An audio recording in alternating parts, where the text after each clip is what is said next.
1150. The Adventures of Sherlock Holmes by Sir Arthur Conan Doyle.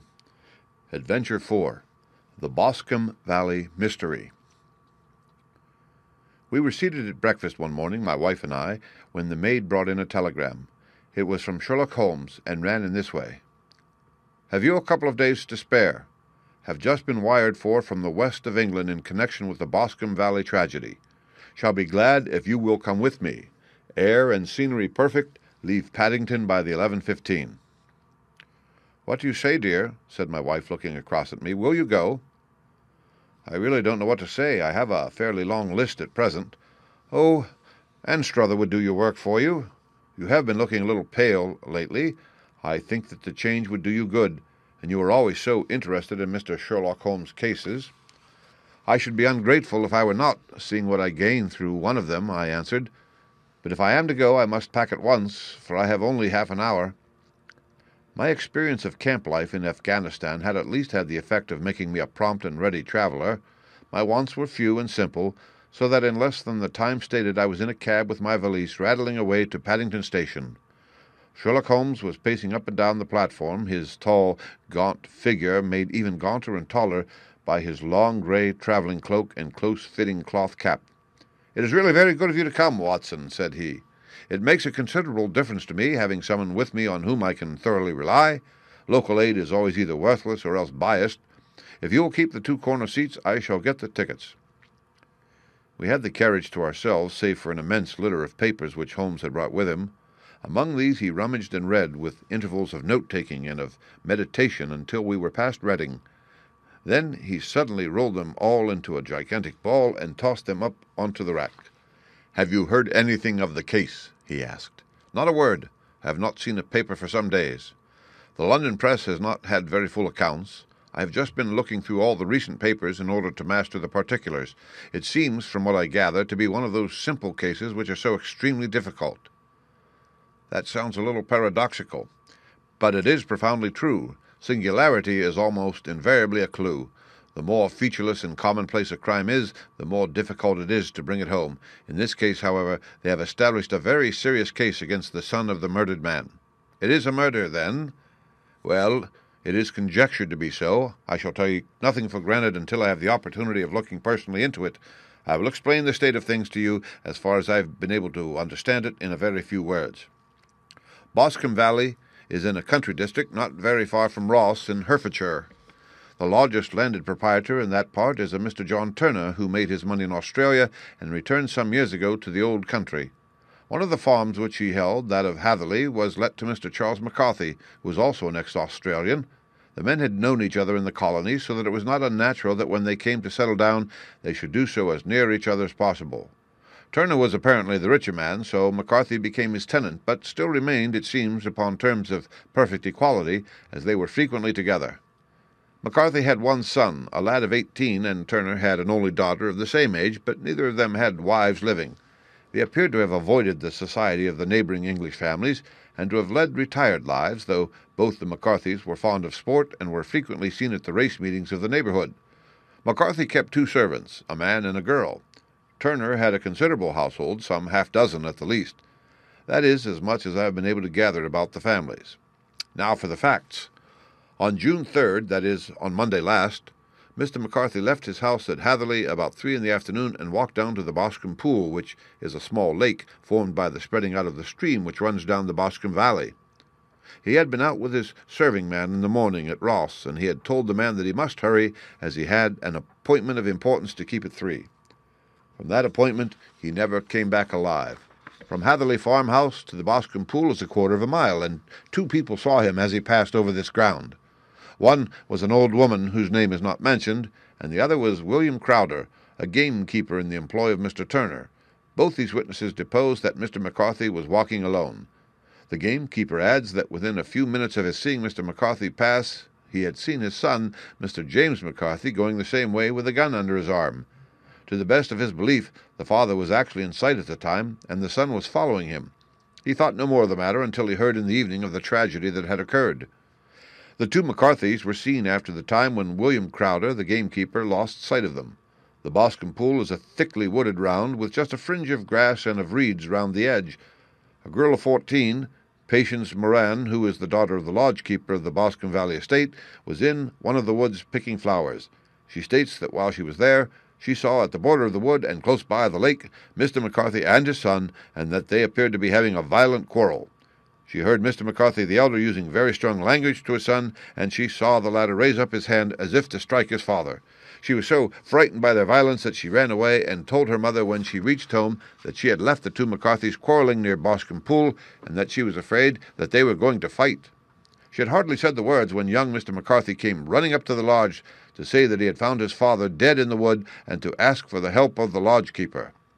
He was much excited, without either his gun or his hat, and his right hand and sleeve were observed to be stained with fresh blood. On following him, they found the dead body stretched out upon the grass beside the pool. The head had been beaten in by repeated blows of some heavy and blunt weapon. Their injuries were such as might very well have been inflicted by the butt end of his son's gun, which was found lying on the grass within a few paces of the body. Under these circumstances, the young man was instantly arrested, and a verdict of wilful murder having been returned at the inquest on Tuesday, he was on Wednesday brought before the magistrates at Ross, who have referred the case to the next assizes. Those were the main facts of the case as they came out before the coroner and the police court. "I could hardly imagine a more damning case," I remarked. "If ever circumstantial evidence pointed to a criminal, it does so here." "Circumstantial evidence is a very tricky thing," answered Holmes thoughtfully. "It may seem to point very straight to one thing, but if you shift your own point of view a little, you may find it pointing in an equally uncompromising manner to something entirely different. It must be confessed, however, that the case looks exceedingly grave against the young man, and it is very possible that he is indeed the culprit. There are several people in the neighborhood, however, and among them Miss Turner, the daughter of the neighboring landowner, who believe in his innocence, and who have retained Lestrade, whom you may recollect in connection with the study in scarlet, to work out the case in his interest. Lestrade, being rather puzzled, has referred the case to me, and hence it is that two middle-aged gentlemen are flying westward at 50 miles an hour instead of quietly digesting their breakfasts at home." "I am afraid," said I, "that the facts are so obvious that you will find little credit to be gained out of this case." "There's nothing more deceptive than an obvious fact," he answered, laughing. "Besides, we may chance to hit upon some other obvious facts which may have been by no means obvious to Mr. Lestrade.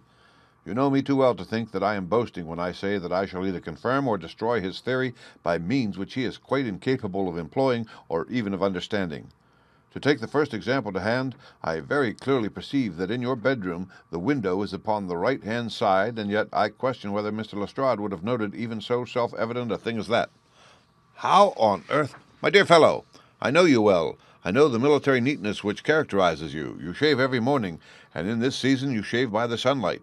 But since your shaving is less and less complete as we get farther back on the left side, until it becomes positively slovenly as we get round the angle of the jaw, it is surely very clear that that side is less illuminated than the other. I cannot imagine a man of your habits looking at himself in an equal light and being satisfied with such a result.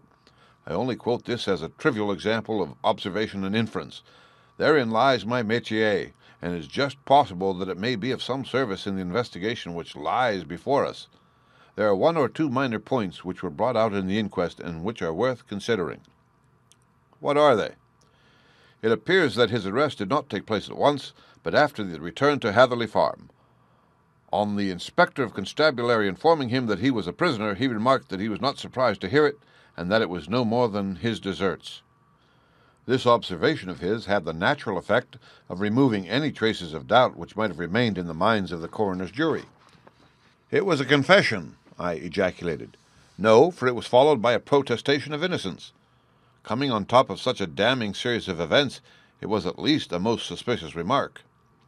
"On the contrary," said Holmes, "it is the brightest rift which I can at present see in the clouds.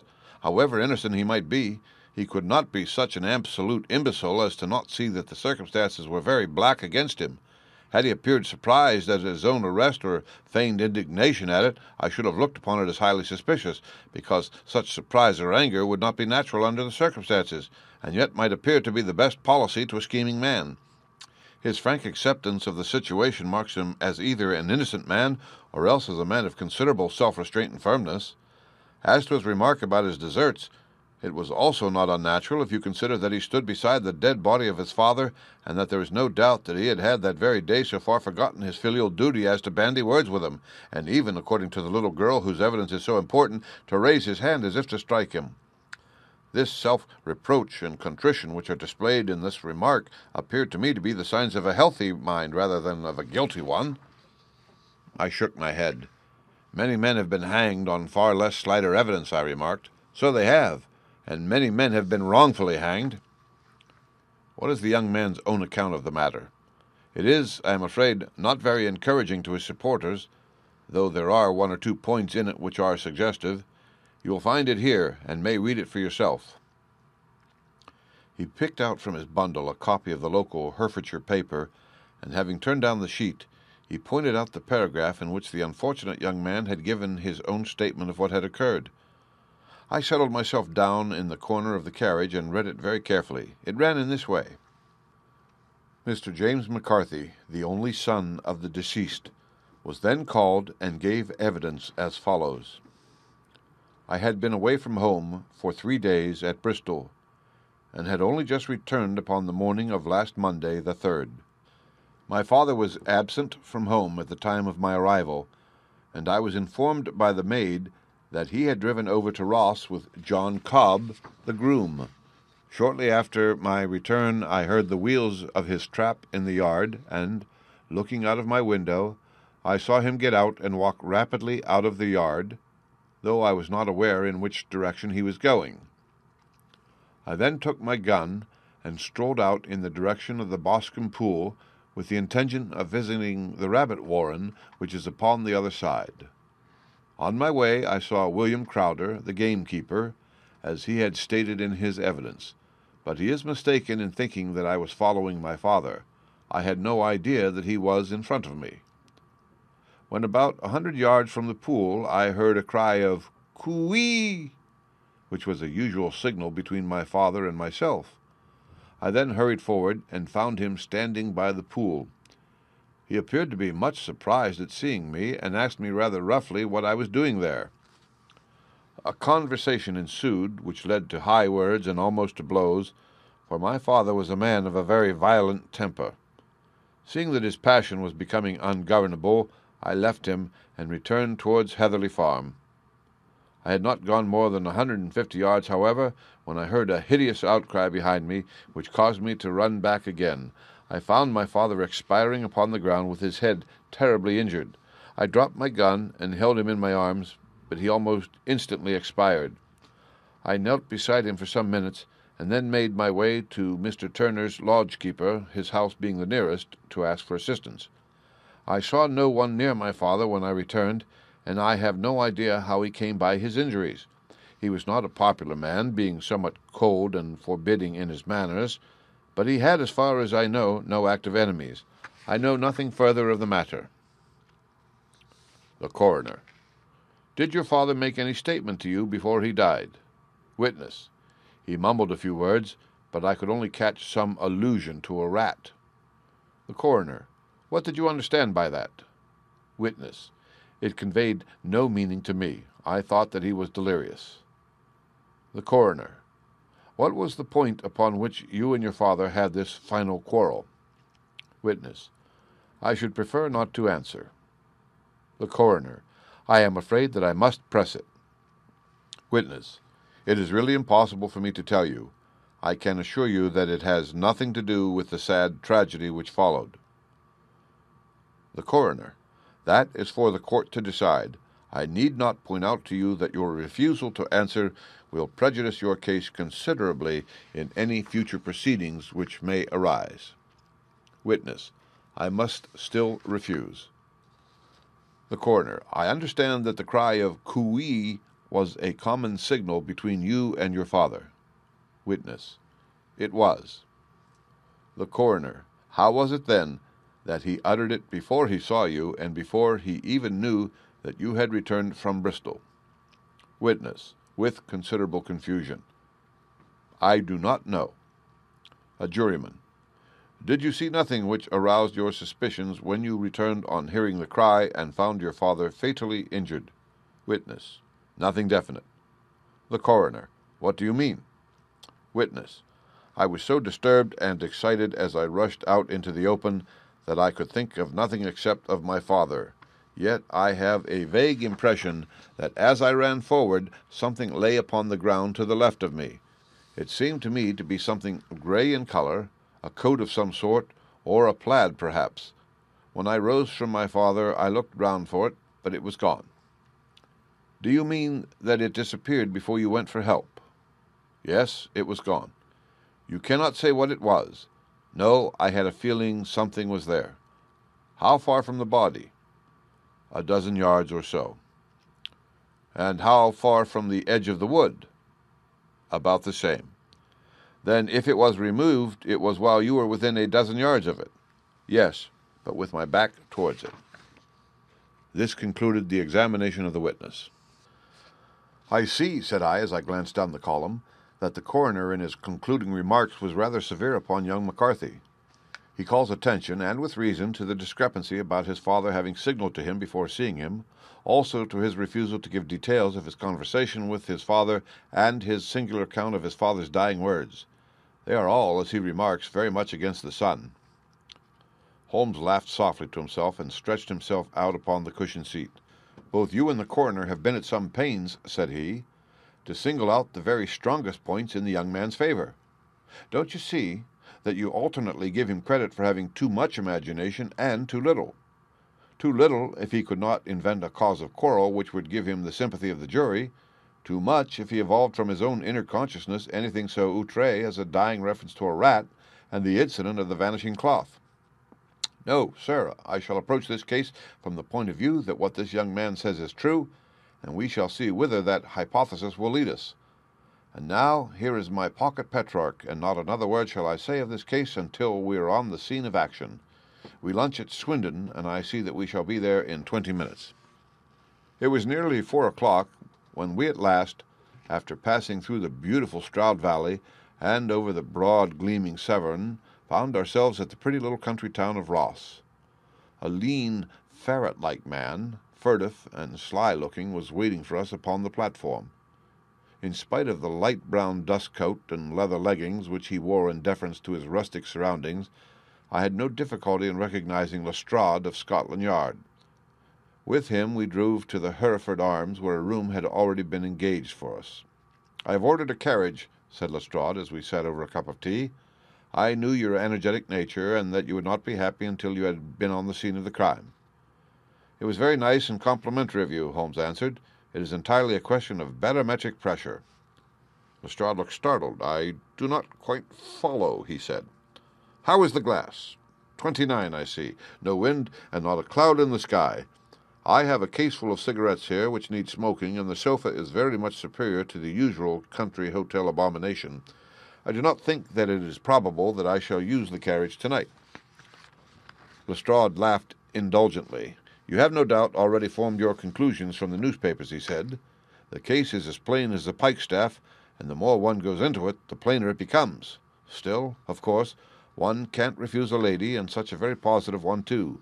She has heard of you, and would have your opinion, though I repeatedly told her that there was nothing which you could do which I had not already done. Why, bless my soul, here is her carriage at the door." He had hardly spoken before there rushed into the room one of the most lovely young women that I have ever seen in my life. Her violet eyes shining, her lips parted, a pink flush upon her cheeks, all thought of her natural reserve lost in her overpowering excitement and concern. "Oh, Mr. Sherlock Holmes!" she cried, glancing from one to the other of us, and finally, with a woman's quick intuition, fastening upon my companion. "I am so glad that you have come. I have driven down to tell you so. I know that James didn't do it. I know it, and I want you to start upon your work knowing it too. Never let yourself doubt upon that point. We have known each other since we were little children, and I know his faults as no one else does. But he is too tender-hearted to hurt a fly. Such a charge is absurd to anyone who really knows him." "I hope we may clear him, Miss Turner," said Sherlock Holmes. "You may rely upon my doing all that I can.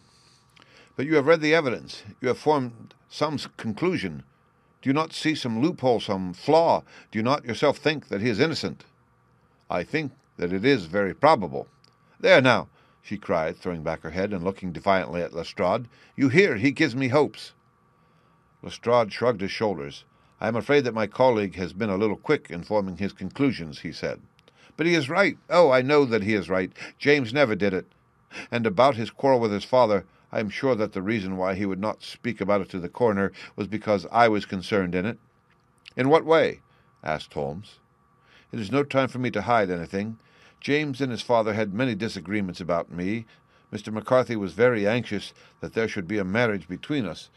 James and I have always loved each other as brother and sister, but of course he is young and has seen very little of life yet, and, well, he naturally did not wish to do anything like that yet, so there were quarrels, and this, I am sure, was one of them." "And your father?" asked Holmes. "Was he in favor of such a union?" "No. He was averse to it also. No one but Mr. McCarthy was in favor of it." A quick blush passed over her fresh young face as Holmes shot one of his keen, questioning glances at her. "Thank you for this information," said he. "May I see your father if I call tomorrow?" "I am afraid the doctor won't allow it." "The doctor?" "Yes. Have you not heard? Poor father has never been strong for years back, but this has broken him down completely. He has taken to his bed, and Dr. Willows says that he is a wreck, and that his nervous system is shattered. Mr. McCarthy was the only man alive who had known Dad in the old days in Victoria." "Ha! In Victoria? That is important." "Yes, at the mines. Quite so. At the gold mines, where, as I understand, Mr. Turner made his money." "Yes, certainly. Thank you, Miss Turner. You have been of material assistance to me." "You will tell me if you have any news tomorrow? No doubt you will go to the prison to see James. Oh, if you do, Mr. Holmes, do tell him that I know him to be innocent." "I will, Miss Turner." "I must go home now, for Dad is very ill, and he misses me so if I leave him. Good-bye, and God help you in your undertaking." She hurried from the room as impulsively as she had entered, and we heard the wheels of her carriage rattle off down the street. "I am ashamed of you, Holmes," said Lestrade with dignity after a few minutes' silence. "Why should you raise up hopes which you are bound to disappoint? I am not over-tender of heart, but I call it cruel." "I think that I see my way to clearing James McCarthy," said Holmes. "Have you an order to see him in prison?" "Yes, but only for you and me." "Then I shall reconsider my resolution about going out. We have still time to take a train to Hereford and see him tonight?" "Ample." "Then let us do so. Watson, I fear that you will find it very slow, but I shall only be away a couple of hours." I walked down to the station with them, and then wandered through the streets of the little town, finally returning to the hotel, where I lay upon the sofa and tried to interest myself in a yellow-backed novel. The puny plot of the story was so thin, however, when compared to the deep mystery through which we were groping, and I found my attention wander so continually from the action to the fact, that I at last flung it across the room and gave myself up entirely to a consideration of the events of the day. Supposing that this unhappy young man's story were absolutely true, then what hellish thing, what absolutely unforeseen and extraordinary calamity could have occurred between the time when he parted from his father and the moment when, drawn back by his screams, he rushed into the glade? It was something terrible and deadly. What could it be? Might not the nature of the injuries reveal something to my medical instincts? I rang the bell and called for the weekly county paper, which contained a verbatim account of the inquest. In the surgeon's deposition, it was stated that the posterior third of the left parietal bone and the left half of the occipital bone had been shattered by a heavy blow from a blunt weapon. I marked the spot upon my own head. Clearly such a blow must have been struck from behind. That was to some extent in favor of the accused, as when quarreling he was face to face with his father. Still, it did not go for very much, for the older man might have turned his back before the blow fell. Still, it might be worthwhile to call Holmes' attention to it. Then there was the peculiar dying reference to a rat. What could that mean? It could not be delirium. A man dying from a sudden blow does not commonly become delirious. No, it was more likely to be an attempt to explain how he met his fate. But what could it indicate? I cudgelled my brains to find some possible explanation. And then the incident of the grey cloth seen by young McCarthy. If that were true, the murderer must have dropped some part of his dress, presumably his overcoat, in his flight, and must have had the hardihood to return and carry it away at the instant when the son was kneeling with his back turned not a dozen paces off. What a tissue of mysteries and improbabilities the whole thing was! I did not wonder at Lestrade's opinion, and yet I had so much faith in Sherlock Holmes' insight that I could not lose hope as long as every fresh fact seemed to strengthen his conviction of young McCarthy's innocence. It was late before Sherlock Holmes returned. He came back alone, for Lestrade was staying in lodgings in the town. "The glass still keeps very high," he remarked as he sat down.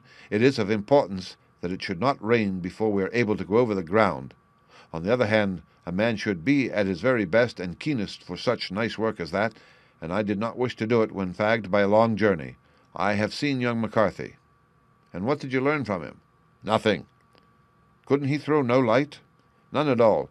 I was inclined to think that at one time that he knew who had done it and was screening him or her, but I am convinced now that he is as puzzled as everyone else. He's not a very quick-witted youth, though comely to look at, and, I should think, sound at heart." "I cannot admire his taste," I remarked, "if it is indeed a fact that he was averse to a marriage with so charming a young lady as this Miss Turner." "Ah, thereby hangs a rather painful tale. This fellow is madly, insanely in love with her. But some 2 years ago, when he was only a lad, and before he really knew her, for she had been away 5 years at a boarding school, what does the idiot do but get into the clutches of a barmaid in Bristol and marry her at a registry office? No one knows a word of the matter, but you can imagine how maddening it must be to him to be upbraided for not doing what he would give his very eyes to do, but what he knows to be absolutely impossible.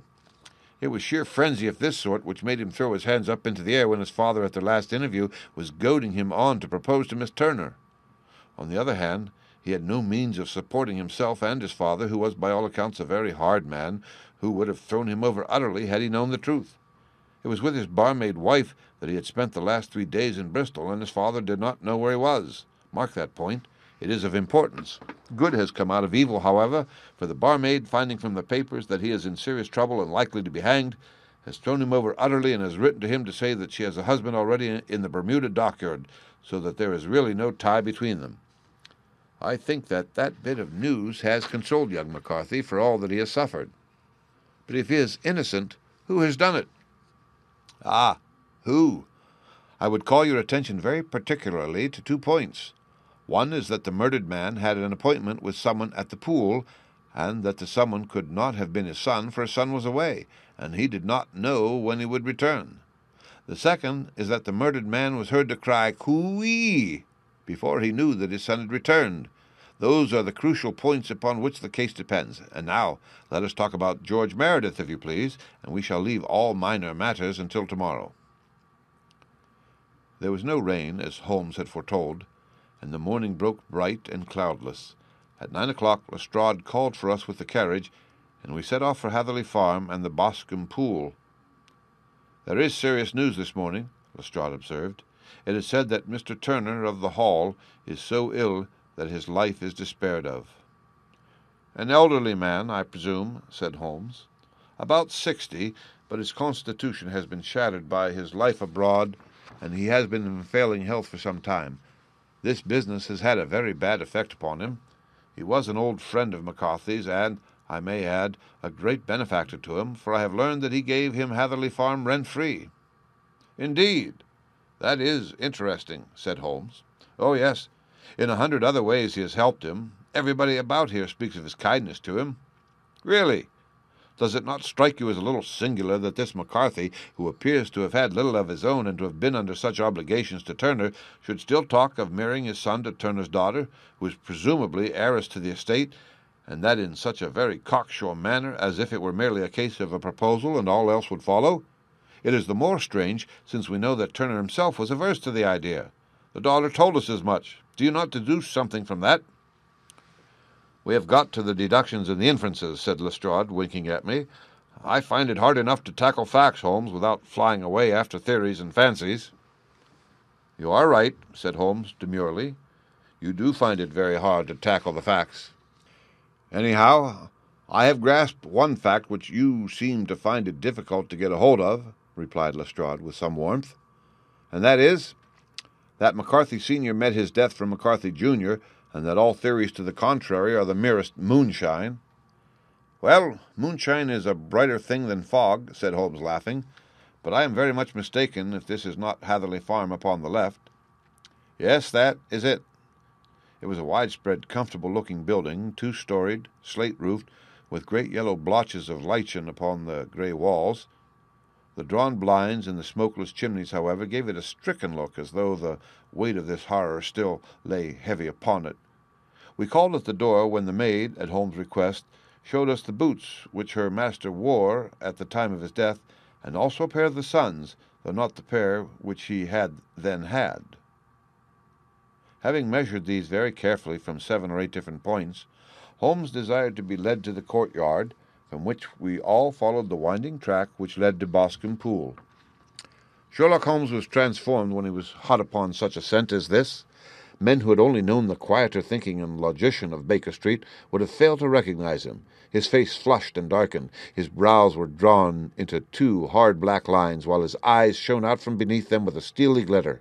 His face was bent downward, his shoulders bowed, his lips compressed, and the veins stood out like whipcord in his long, sinewy neck.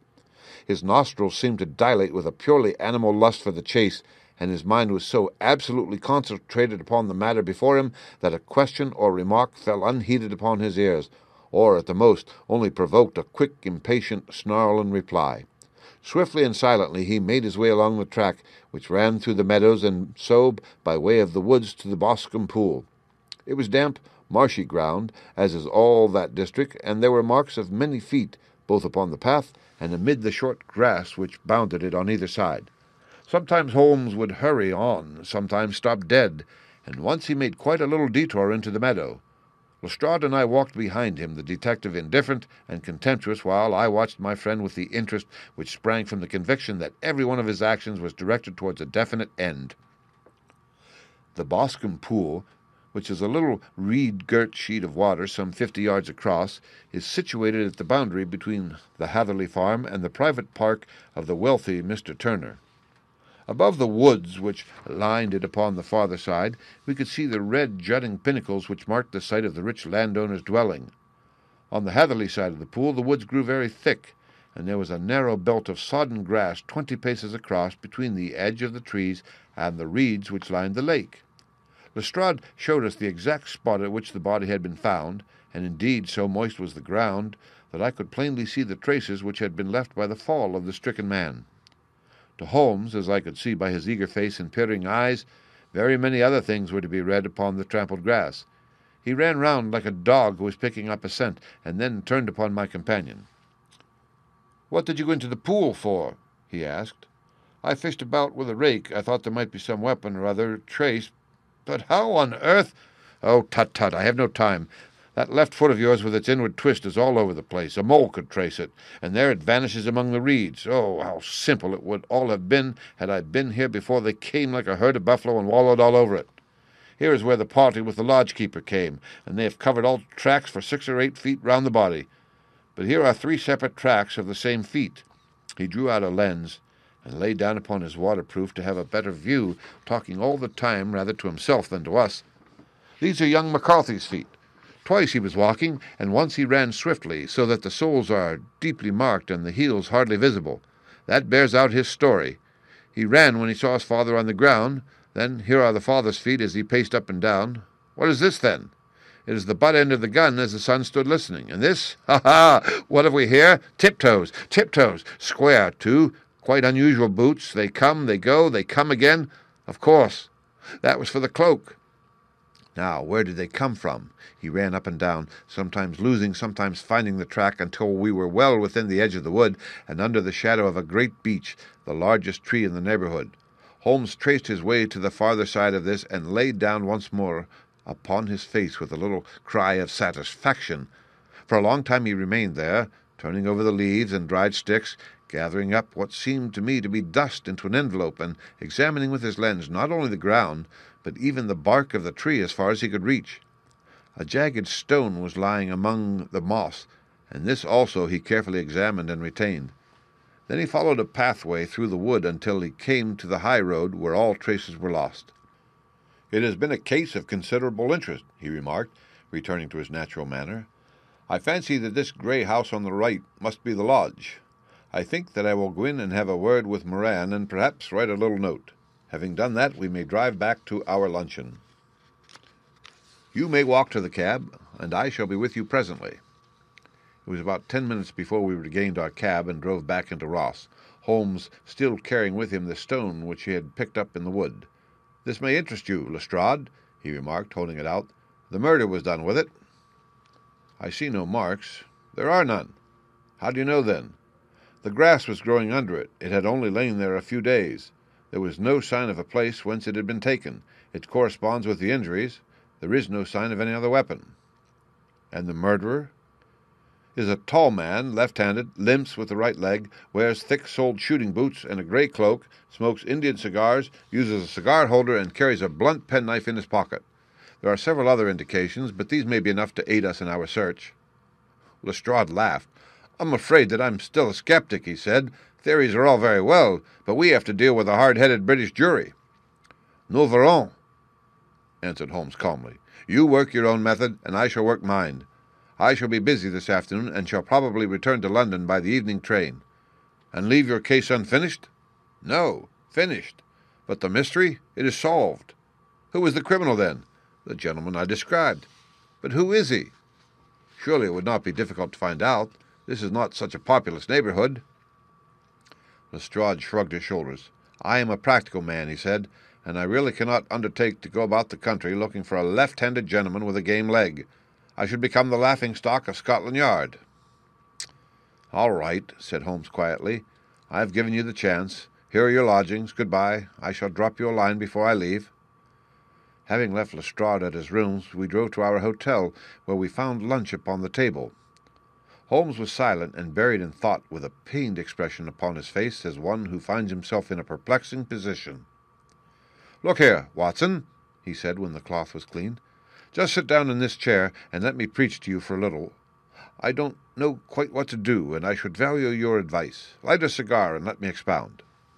"Pray, do so." "Well, now, in considering this case, there are 2 points about young McCarthy's narrative which struck us both instantly, although they impressed me in his favor and you against him. One was the fact that his father should, according to his account, cry "Coo-ee" before seeing him. The other was his singular dying reference to a rat. He mumbled several words, you understand, but that was all that caught the son's ears. Now, from this double point our research must commence, and we will begin it by presuming that what the lad says is absolutely true. What of this coo-ee, then? Well, obviously it could not have been meant for the son. The son, as far as he knew, was in Bristol. It was mere chance that he was within earshot. The coo-ee was meant to attract the attention of whoever it was that he had the appointment with. But coo-ee is a distinctly Australian cry, and one which is used between Australians. There is a strong presumption that the person whom McCarthy expected to meet him at BOSCOMBE was someone who had been in Australia. What of the rat, then? Sherlock Holmes took a folded paper from his pocket and flattened it out on the table. "This is a map of the colony of Victoria," he said. "I wired to Bristol for it last night." He put his hand over part of the map. "What do you read?" "A rat," I read. "And now?" He raised his hand. "Ballarat." "Quite so. That was the word the man uttered, and of which his son only caught the last 2 syllables. He was trying to utter the name of his murderer, so-and-so of Ballarat." "It is wonderful," I exclaimed. "It is obvious. And now you see I had narrowed the field down considerably. The possession of a grey garment was a third point, which, granting the son's statement to be correct, was a certainty. We have come now out of mere vagueness to the definite conception of an Australian from Ballarat with a grey cloak." "Certainly." "And one who was at home in the district, for the pool can only be approached by the farm or by the estate, where strangers could hardly wander." "Quite so." "Then comes our expedition of today. By an examination of the ground I gained the trifling details which I gave to that imbecile Lestrade as to the personality of the criminal." "But how did you gain them?" "You know my method. It is founded upon the observation of trifles. His height I know that you might roughly judge from the length of his stride. His boots, too, might be told from their traces. Yes, they were peculiar boots. But his lameness? The impression of his right foot was always less distinct than his left. He put less weight upon it. Why? Because he limped. He was lame. But his left-handedness? You were yourself struck by the nature of the injury as recorded by the surgeon at the inquest. The blow was struck from immediately behind, and yet was upon the left side. Now how can that be unless it were by a left-handed man? He had stood behind that tree during the interview between the father and son. He had even smoked there. I found the ash of a cigar, which my special knowledge of tobacco ashes enables me to pronounce as an Indian cigar. I have, as you know, devoted some attention to this, and written a little monograph on the ashes of 140 different varieties of pipe, cigar, and cigarette tobacco. Having found the ash, I then looked round and discovered the stump among the moss where he had tossed it. It was an Indian cigar of the variety which are rolled in Rotterdam. And the cigar holder? I could see that the end had not been in his mouth. Therefore he used a holder. The tip had been cut off, not bitten off, but the cut was not a clean one, so I deduced a blunt penknife. "Holmes," I said, "you have drawn a net round this man from which he cannot escape, and you have saved an innocent human life as truly as if you had cut the cord which was hanging him. I see the direction in which all this points. The culprit is—" "Mr. John Turner," cried the hotel waiter, opening the door of our sitting-room and ushering in a visitor. The man who entered was a strange and impressive figure. His slow, limping step and bowed shoulders gave the appearance of decrepitude, and yet his hard, deep-lined, craggy features and his enormous limbs showed that he was possessed of unusual strength of body and of character. His tangled beard, grizzled hair, and outstanding, drooping eyebrows combined to give an air of dignity and power to his appearance. But his face was of an ashen white, while his lips and the corners of his nostrils were tinged with a shade of blue. It was clear to me at a glance that he was in the grip of some deadly and chronic disease. "Pray, sit down on the sofa," said Holmes gently. "You had my note?" "Yes. The lodge-keeper brought it up. You said that you wished to see me here to avoid scandal. I thought people would talk if I went to the hall. And why did you wish to see me?" He looked across at my companion with despair in his weary eyes, as though his question was already answered. "Yes," said Holmes, answering the look rather than the words, "it is so. I know all about McCarthy." The old man sank his face in his hands. "God help me," he cried. "But I would not have let the young man come to harm. I give you my word that I would have spoken out if it went against him at the assizes." "I'm glad to hear you say so," said Holmes gravely. "I would have spoken now had it not been for my dear girl. It would break her heart. It will break her heart when she hears that I am arrested." "It may not come to that," said Holmes. "What?" "I am no official agent. I understand that it was your daughter who required my presence here, and I am acting in her interests. Young McCarthy must be got off, however." "I am a dying man," said old Turner. "I have had diabetes for years. My doctor says it is a question whether I shall live a month. Yet I would rather die under my own roof than in a jail." Holmes rose and sat down at the table with his pen in his hand and a bundle of paper before him. "Just tell us the truth," he said. "I shall jot down the facts. You will sign it, and Watson here can witness it. Then I could produce your confession at the last extremity to save young McCarthy. I promise you that I shall not use it unless it is absolutely needed." "It's as well," said the old man. "It's a question whether I shall live to the assizes, so it matters little to me. But I should wish to spare Alice the shock. And now I will make the thing clear to you. It has been a long time in the acting, but will not take me long to tell. You didn't know this dead man, McCarthy. He was a devil incarnate. I tell you that. God keep you out of the clutches of such a man as he. His grip has been upon me these 20 years, and he has blasted my life. I'll tell you first how I came to be in his power. It was in the early 60s at the diggings. I was a young chap then, hot-blooded and reckless, ready to turn my hand at anything. I got among bad companions, took to drink, had no luck with my claim, took to the bush, and, in a word, became what you would call over here a highway robber. There were 6 of us, and we had a wild, free life of it, sticking up a station from time to time, or stopping the wagons on the road to the diggings.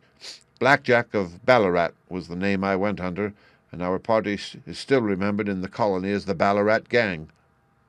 One day a gold convoy came down here from Ballarat to Melbourne, and we lay in wait for it and attacked it. There were 6 troopers and 6 of us, so it was a close thing, but we emptied 4 of their saddles at the first volley. 3 of our boys were killed, however, before we got the swag. I put my pistol to the head of the wagon driver, who was this very man McCarthy. I wished to the Lord that I had shot him then, but I spared him, though I saw his wicked little eyes fixed on my face as though to remember every feature. We got away with the gold, became wealthy men, and made our way over to England without being suspected. There I parted from my old pals and determined to settle down to a quiet and respectable life. I bought this estate, which chanced to be in the market, and I set myself to do a little good with my money. To make up for the way in which I had earned it, I married, and though my wife died young, she left me my dear little Alice. Even when she was just a baby, her wee hand seemed to lead me down the right path as nothing else had ever done. In a word, I turned over a new leaf and did my best to make up for the past. All was going well when McCarthy laid his grip upon me. I had gone up to town about an investment, and I met him in Regent Street with hardly a coat to his back or a boot to his foot. "Here we are, Jack," says he, touching me on the arm. "We'll be as good as a family to you. There's 2 of us, me and my son, and you can have the keeping of us. If you don't, it's a fine law-abiding country is England, and there's always a policeman within hail." Well, down they came to the West Country. There was no shaking them off, and there they have lived rent-free on my best land ever since. There was no rest for me, no peace, no forgetfulness. Turn where I would, there was his cunning, grinning face at my elbow.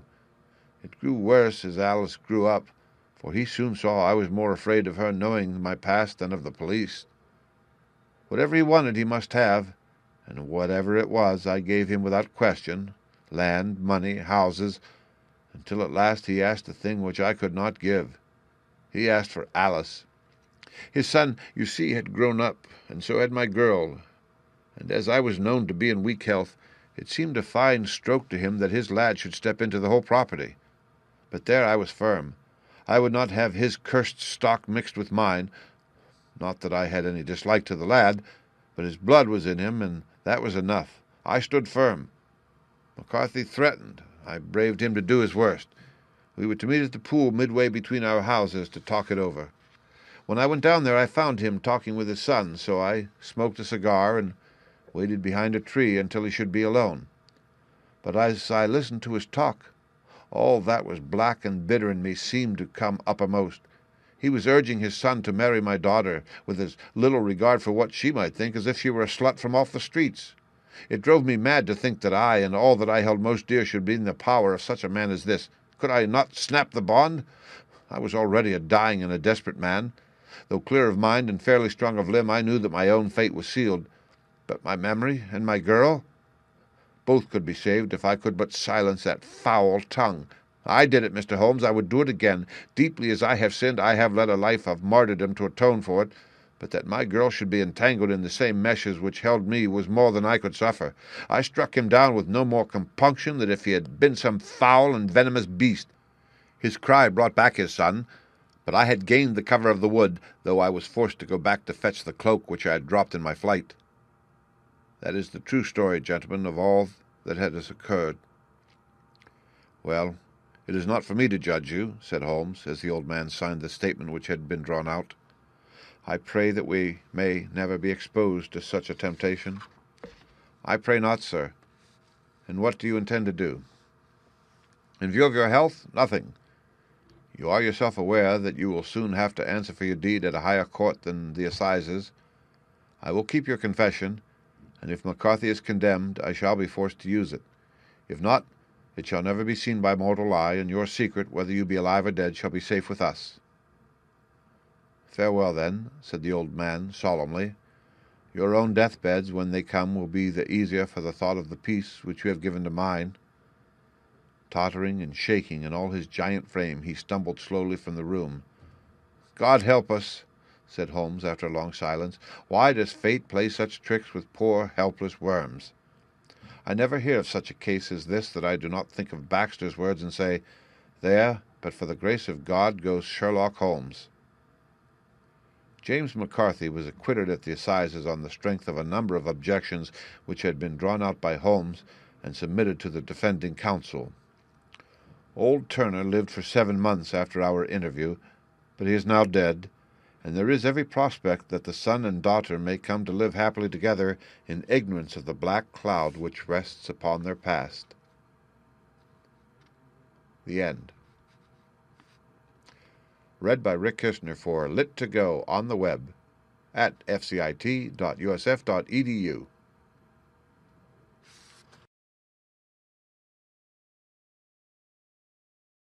The Adventures of Sherlock Holmes by Sir Arthur Conan Doyle. Adventure 5, The 5 Orange Pips. When I glance over my notes and records of the Sherlock Holmes cases between the years 1882 and 1890, I am faced by so many which present strange and interesting features that it is no easy matter to know which to choose and which to leave. Some, however, have already gained publicity through the papers, and others have not offered a field for those peculiar qualities which my friend possessed in so high a degree, and which it is the object of these papers to illustrate. Some, too, have baffled his analytical skill, and would be, as narratives, beginnings without an ending, while others have been but partially cleared up, and have their explanations founded rather upon conjecture and surmise than on that absolute logical proof which was so dear to him. There is, however, one of these last which was so remarkable in its details and so startling in its results that I am tempted to give some account of it, in spite of the fact that there are points in connection with it which never have been and probably never will be entirely cleared up. The year 1887 furnished us with a long series of cases of greater or less interest, of which I retain the records. Among my headings under this 12 months I find an account of the adventure of the Paradol Chamber of the Amateur Mendicant Society, who held a luxurious club in the lower vault of a furniture warehouse, of the facts connected with the loss of the British bark, the Sophie Anderson, of the singular adventures of the Grice Pattersons in the island of Uffa, and finally of the Camberwell poisoning case. In the latter, as may be remembered, Sherlock Holmes was able, by winding up the dead man's watch, to prove that it had been wound up 2 hours before, and that therefore the deceased had gone to bed within that time, a deduction which is of the greatest importance in clearing up the case. All these I may sketch out at some future date, but none of them present such singular features as the strange train of circumstances which I have now taken up my pen to describe. It was in the latter days of September, and the equinoctial gales had set in with exceptional violence. All day the wind had screamed and the rain had beaten against the windows, so that, even here in the heart of great handmade London, we were forced to raise our minds for the instant from the routine of life and to recognize the presence of those great elemental forces which shriek at mankind through the bars of his civilization like untamed beasts in a cage. As evening drew in, the storm grew higher and louder, and the wind cried and sobbed like a child in the chimney. Sherlock Holmes sat moodily at one side of the fireplace, cross-indexing his records of crime, while I, at the other, was deep in one of Clark Russell's fine sea stories until the howl of the gale from without seemed to blend with the text and the splash of the rain to lengthen out into the long swash of the sea waves. My wife was on a visit to her mother's, and for a few days I was a dweller once more in my old quarters at Baker Street. "Why," said I, glancing up at my companion, "that was surely the bell. Who could come tonight? Some friend of yours, perhaps?" "Except yourself, I have none," he answered. "I do not encourage visitors." "A client, then?" "If so, it is a serious case. Nothing less would bring a man out on such a day and at such an hour. But I take it that is more likely to be some crony of the landlady's." Sherlock Holmes was wrong in his conjecture, however, for there came a step in the passage and a tapping at the door. He stretched out his long arm to turn the lamp away from himself and towards the vacant chair upon which a newcomer must sit. "Come in," said he. The man who entered was young, some 22 at the outside, well-groomed and trimly clad, with something of refinement and delicacy in his bearing. The streaming umbrella which he held in his hand and his long, shining waterproof told of the fierce weather with which he had come. He looked about him anxiously in the glare of the lamp, and I could see that his face was pale and his eyes heavy, like those of a man who is weighed down with some great anxiety.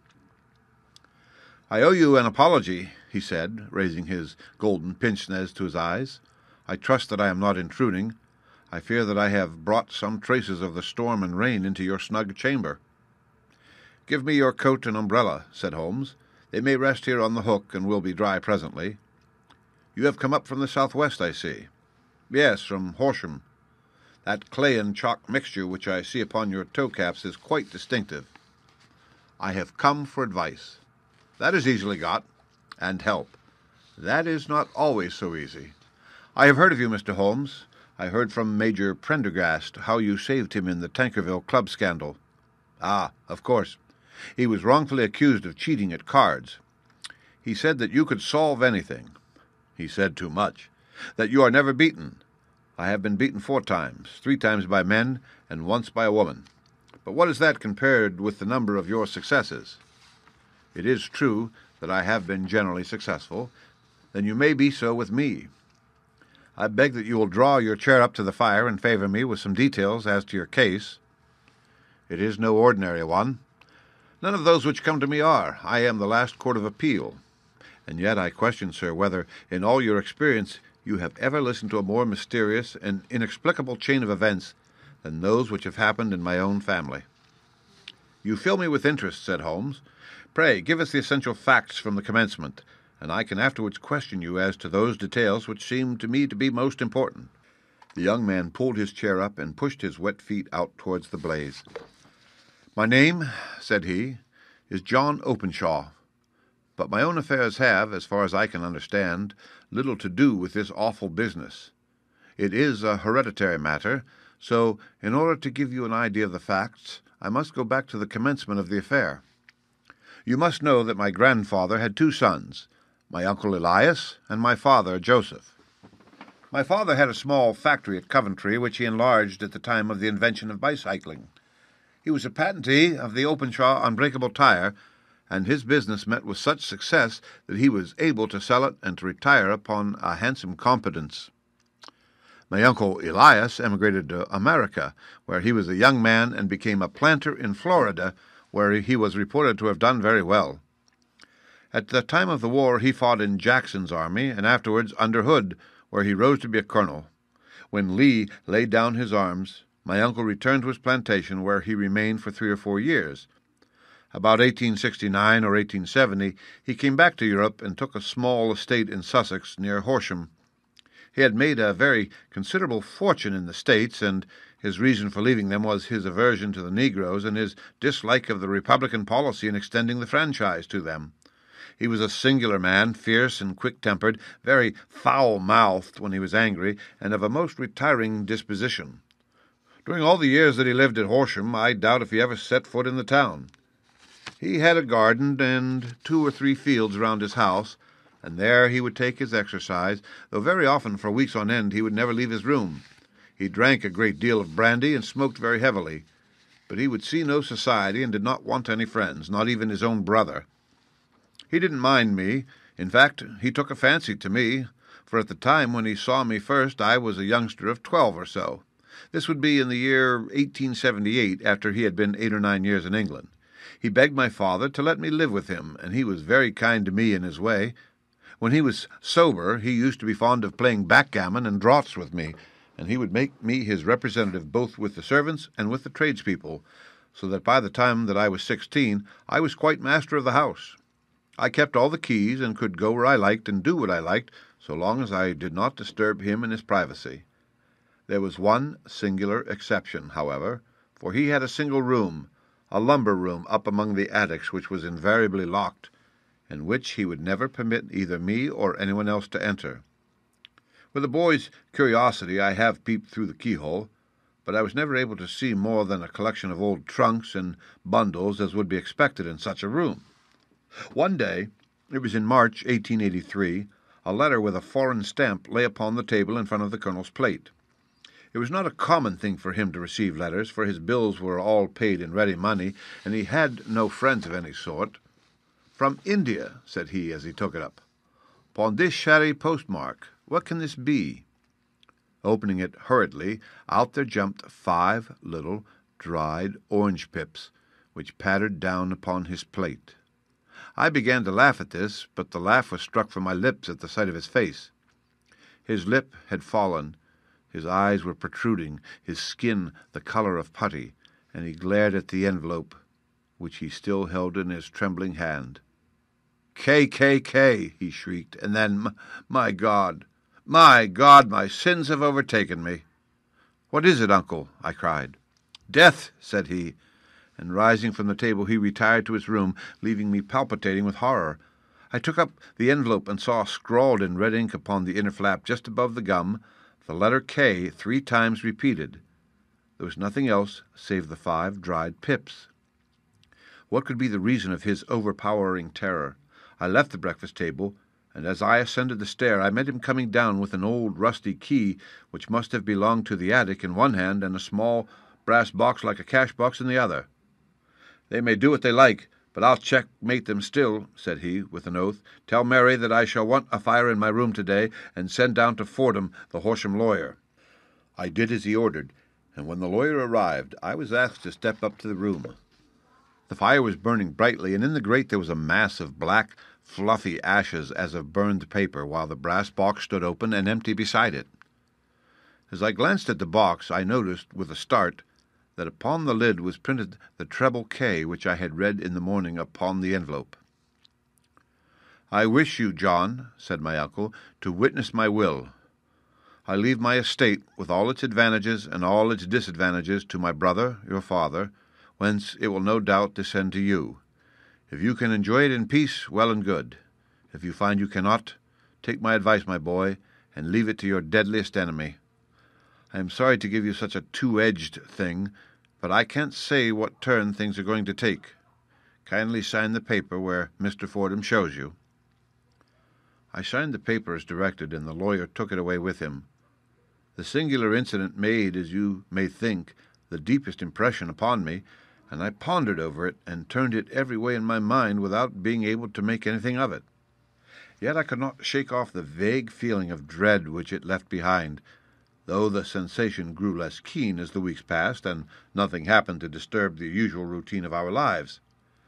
I could see a change in my uncle, however. He drank more than ever, and he was less inclined for any sort of society.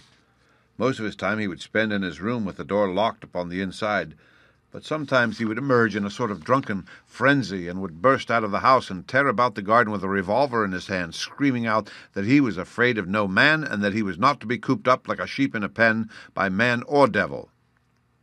When these hot fits were over, however, he would rush tumultuously in at the door and lock and bar it behind him like a man who can brazen it out no longer against the terror which lies at the roots of his soul.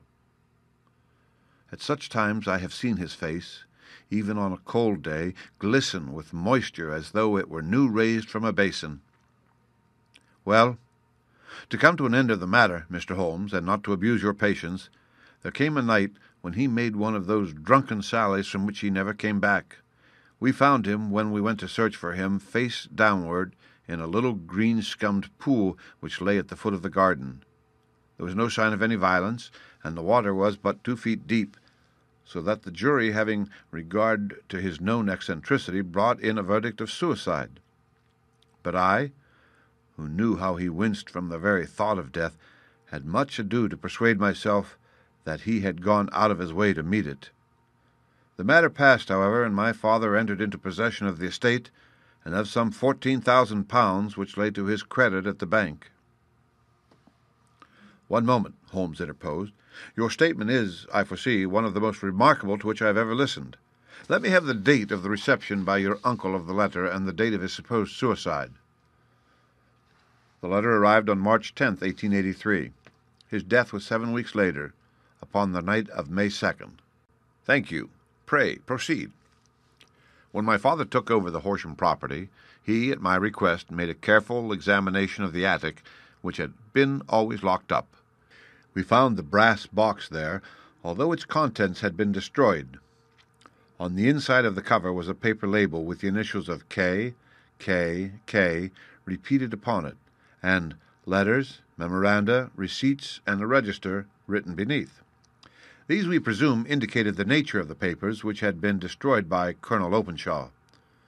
For the rest, there was nothing of much importance in the attic, save a great many scattered papers and notebooks bearing upon my uncle's life in America. Some of them were of the war-time and showed that he had done his duty well and had borne the repute of a brave soldier. Others were of a date during the reconstruction of the Southern States and were mostly concerned with politics, for he had evidently taken a strong part in opposing the carpetbag politicians who had been sent down from the North. Well, it was the beginning of 1884 when my father came to live at Horsham, and all went as well as possible with us until January of '85. On the 4th day after the New Year, I heard my father give a sharp cry of surprise as we sat together at the breakfast table. There he was, sitting with a newly opened envelope in one hand and 5 dried orange pips in the outstretched palm of the other hand. He had always laughed at what he called my cock and bull story about the colonel, but he looked very scared and puzzled now that the same thing had come upon himself. "Why, what on earth does this mean, John?" he stammered. My heart had turned to lead. "It is K, K, K," said I. He looked inside the envelope. "So it is," he cried. "Here are the very letters. But what is this written above them?" "Put the papers on the sundial," I read, peeping over his shoulders. "What papers?" "What sundial?" he asked. "The sundial in the garden. There is no other," said I. "But the papers must be those that are destroyed." "Pooh," said he, gripping hard at his courage. "We are in a civilized land here, and we can't have tomfoolery of this kind. Where does the thing come from?" "From Dundee," I answered, glancing at the postmark. "Some preposterous practical joke," said he. "What have I to do with sundials and papers? I shall take no notice of such nonsense." "I should certainly speak to the police," I said. And be laughed at for my pains? Nothing of the sort." "Then let me do so?" "No, I forbid you. I won't have a fuss made about such nonsense." It was in vain to argue with him, for he was a very obstinate man. I went about, however, with a heart which was full of forebodings.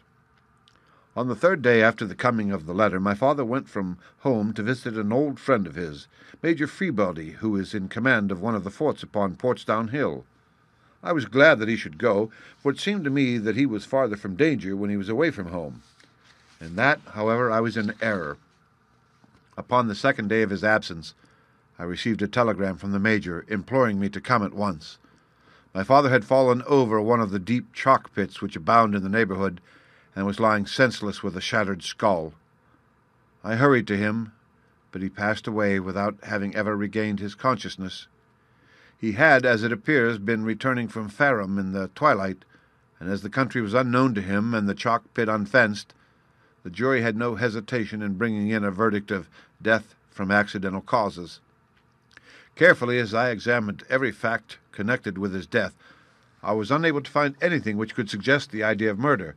There were no signs of violence, no footmarks, no robbery, no record of strangers having been seen upon the roads.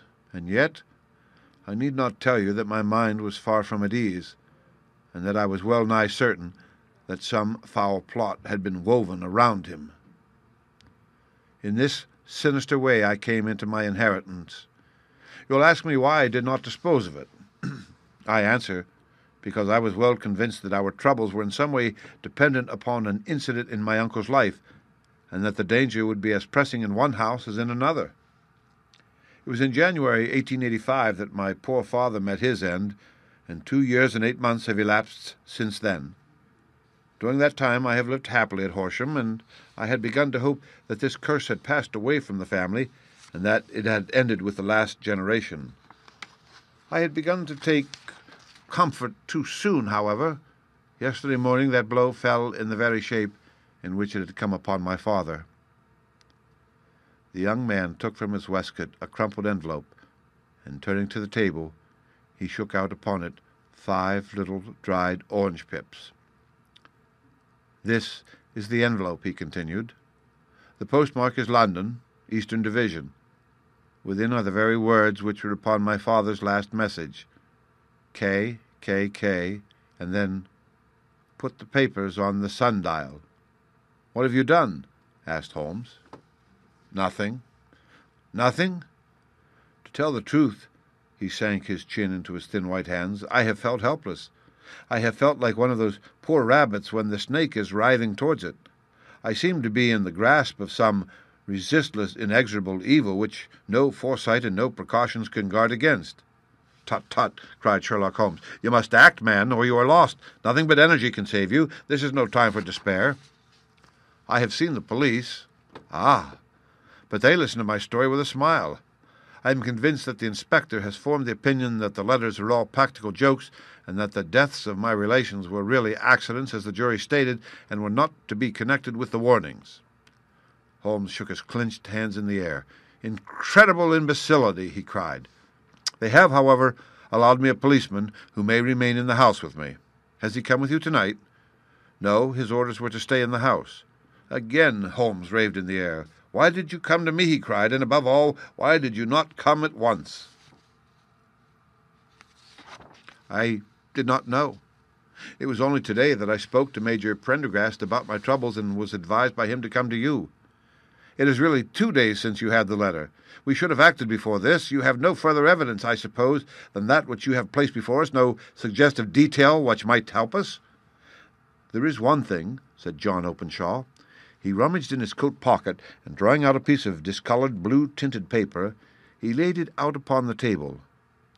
"I have some remembrance," said he, "that on the day when my uncle burned the papers, I observed that the small unburned margins which lay amid the ashes were of this particular colour.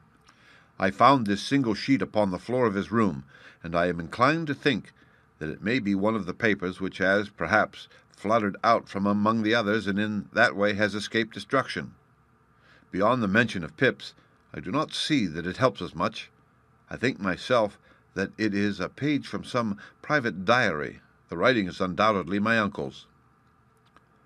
Holmes moved the lamp, and we both bent over the sheet of paper, which showed by its ragged edge that it had indeed been torn from a book. It was headed March 1869, and beneath were the following enigmatical notices: 4th, Hudson came. Same old platform. 7th, set the pips on Macaulay, Patamore, and John Swain of St. Augustine. 9th, Macaulay cleared.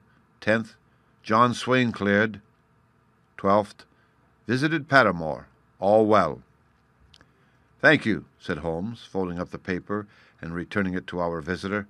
"And now you must on no account lose another instant. We cannot spare time even to discuss what you have told me. You must get home instantly and act." "What shall I do?" "There is but one thing to do. It must be done at once. You must put this piece of paper which you have shown us into the brass box which you have described. You must also put in a note to say that all the other papers were burned by your uncle, and that this is the only one which remains. You must assert that in such words as will carry conviction with them. Having done this, you must at once put the box out upon the sundial as directed. Do you understand?" "Entirely. Do not think of revenge or anything of the sort at present. I think that we may gain that by means of the law. But we have our web to weave, while theirs is already woven. The first consideration is to remove the pressing danger which threatens you. The second is to clear up the mystery and to punish the guilty parties." "I thank you," said the young man, rising and pulling on his overcoat. "You have given me fresh life and hope. I shall certainly do as you advise. Do not lose an instant, and above all, take care of yourself in the meanwhile, for I do not think that there can be any doubt that you are threatened by a very real and imminent danger. How do you go back?" "It is not yet 9. The streets will be crowded, so I trust that you may be in safety, and yet you cannot guard yourself too closely." "I am armed." "That is well. Tomorrow I shall set to work upon your case." "I shall see you at Horsham, then." "No, your secret lies in London. It is there that I shall seek it." "Then I shall call upon you in a day or in 2 days with news as to the box and the papers. I shall take your advice in every particular." He shook hands with us and took his leave. Outside the wind still screamed and the rain splashed and pattered against the windows. This strange, wild story seemed to have come to us from amid the mad elements, blown in upon us like a sheet of seaweed in a gale, and now to have been reabsorbed by them once more. Sherlock Holmes sat for some time in silence, with his head sunk forward and his eyes bent upon the red glow of the fire. Then he lit his pipe, and leaning back in his chair, he watched the blue smoke rings as they chased each other up to the ceiling. "I think, Watson," he remarked at last, "that of all our cases we have had none more fantastic than this." "Save perhaps the sign of 4? Well, yes, perhaps save that one. And yet this John Openshaw seems to me to be walking amid even greater perils than did this Sholtos. But have you, I asked, formed any definite conception as to what these perils are? There can be no question as to their nature, he answered. Then what are they? Who is this K, and why does he pursue this unhappy family? Sherlock Holmes closed his eyes and placed his elbows upon the arms of his chair with his fingertips together. The ideal reasoner, he remarked, would, when he had once been shown a single fact in all its bearings, deduce from it not only all the chain of events which led up to it, but also all the results which would follow from it.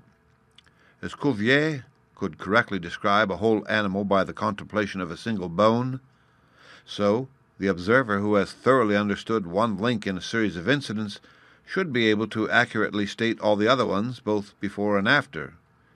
We have not yet grasped the results which the reason alone can attain to.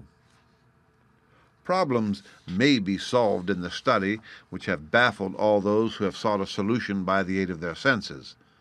To carry the art, however, to its highest pitch, it is necessary that the reasoner should be able to utilize all the facts which have come to his knowledge, and this in itself implies, as you will readily see, a possession of all knowledge which even in these days of free education and encyclopedias is a somewhat rare accomplishment. It is not so possible, however, that a man should possess all knowledge which is likely to be useful to him in his work, and this I have endeavored in my case to do. If I remember rightly, you on one occasion in the early days of our friendship defined my limits in a very precise fashion. Yes, I answered laughingly. It was a singular document. Philosophy, astronomy, and politics were marked at 0, I remember. Botany, variable. Geology, profound as regard the mud stains from any region within 50 miles of town. Chemistry, eccentric.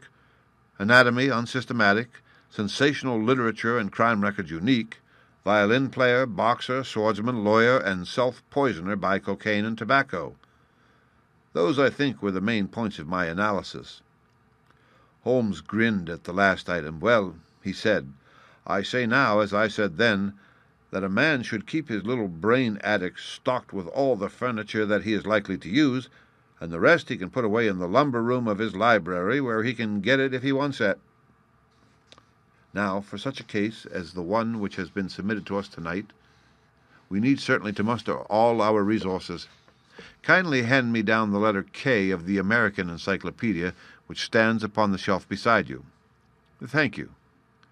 Now let us consider the situation and see what may be deduced from it. In the first place, we may start with a strong presumption that Colonel Openshaw had some very strong reason for leaving America. Men at his time of life do not change all their habits and exchange willingly that charming climate of Florida for the lonely life of an English provincial town. His extreme love of solitude in England suggests the idea that he was in fear of someone or something, so we may assume as a working hypothesis that it was fear of someone or something which drove him from America. As to what it was he feared, we can only deduce that by considering the formidable letters which were received by himself and his successors. Did you remark the postmarks of those letters? The first was from Pondicherry, the second from Dundee, and the third from London, from East London. What do you deduce from that? They are all seaports, that the writer was on board of a ship. Excellent. We already have a clue. There can be no doubt that the probability, the strong probability, is that the writer was on board of a ship. And now let us consider another point. In the case of Pondicherry, 7 weeks elapsed between the threat and its fulfillment. In Dundee, it was only some 3 or 4 days. Does that suggest anything? A greater distance to travel. But the letter also had a greater distance to come. Then I do not see the point. There is at least a presumption that the vessel in which the man or men are is a sailing ship. There is at least a presumption that the vessel in which the man or men are is a sailing ship. It looks as if they always send their singular warning or token before them when starting upon their mission. You see how quickly the deed followed the sign when it came from Dundee. If they had come from Pondicherry in a steamer, they would have arrived almost as soon as their letter. but as a matter of fact 7 weeks elapsed. I think that those 7 weeks represent the difference between the mail boat which brought the letter and the sailing vessel which brought the writer. It is possible. More than that, it is probable. And now you see the deadly urgency of this new case and why I urged young Openshaw to caution. The blow has always fallen at the end of the time which it would take the senders to travel the distance. But this one comes from London, and therefore we cannot count upon delay. Good God, I cried, what can it mean, this relentless persecution? The papers which Openshaw carried are obviously of vital importance to the person or persons in the sailing ship. I think that it is quite clear that there must be more than one of them. A single man could not have carried out 2 deaths in such a way as to deceive a coroner's jury. There must have been several in it, and they must have been men of resource and determination. Their papers they mean to have, be the holder of them who it may. In this way, you see, KKK ceases to be initials of an individual and becomes the badge of a society. But of what society? Have you never, said Sherlock Holmes, bending forward and sinking his voice, have you never heard of the Ku Klux Klan? I never have. Holmes turned over the leaves of the book upon his knee. Here it is, said he presently. Ku Klux Klan, a name derived from the fanciful resemblance to the sound produced by cocking a rifle. This terrible secret society was formed by some ex-Confederate soldiers in the southern states after the Civil War, and it rapidly formed local branches in different parts of the country, notably in Tennessee, Louisiana, the Carolinas, Georgia, and Florida. Its power was used for political purposes, principally for the terrorizing of the Negro voters and the murdering and driving from the country of those who were opposed to its views. Its outrages were usually preceded by a warning sent to the marked man in some fantastic but generally recognized shape, a sprig of oak leaves in some parts, melon seeds or orange pips in others. On receiving this, the victim might either openly abjure his former ways or might fly from the country. If he braved the matter out, death will unfailingly come upon him, and usually in some strange and unforeseen manner. So perfect was the organization of the society, and so systematic its methods, that there is hardly a case upon record where any man succeeded in braving it with impunity, or in which any of its outrages were traced home to the perpetrators. For some years the organization flourished in spite of the efforts of the United States government and of the better classes of the community in the South. Eventually, in the year 1869, the movement rather suddenly collapsed, although there have been sporadic outbreaks of the same sort since that date. You'll observe, said Holmes, laying down the volume, that the sudden breaking up of the society was coincident with the disappearance of Openshaw from America with their papers. It may well have been cause and effect. It is no wonder that he and his family have some of the more implacable spirits upon their track. You can understand that this register and diary may implicate some of the first men in the South, and that there may be many who will not sleep easy at night until it is recovered. Then the page we have seen is such as we might expect. It ran, if I remember right, sent the pips to A, B, and C, that is, sent the society's warning to them. Then there are successive entries that A and B cleared or left the country, and finally that C was visited with, I fear, a sinister result for C. Well, I think, Doctor, that we may have let some light into this dark place, and I believe that the only chance young Openshaw has in the matter is to do what I have told him. There is nothing more to be said or to be done tonight, so hand me over my violin, and let us try to forget for half an hour the miserable weather and the still more miserable ways of our fellow men. It had cleared in the morning, and the sun was shining with a subdued brightness through the dim veil which hangs over the great city. Sherlock Holmes was already at breakfast when I came down. You will excuse me for not waiting for you, said he. I have, I foresee, a very busy day before me in looking into this case of young Openshaw's. What steps will you take? I asked. It will very much depend upon the results of my first inquiries. I may have to go down to Horsham after all. You will not go there first? No, I shall commence with the city. Just ring the bell, and the maid will bring up your coffee. As I waited, I lifted the unopened newspaper from the table and glanced my eye over it.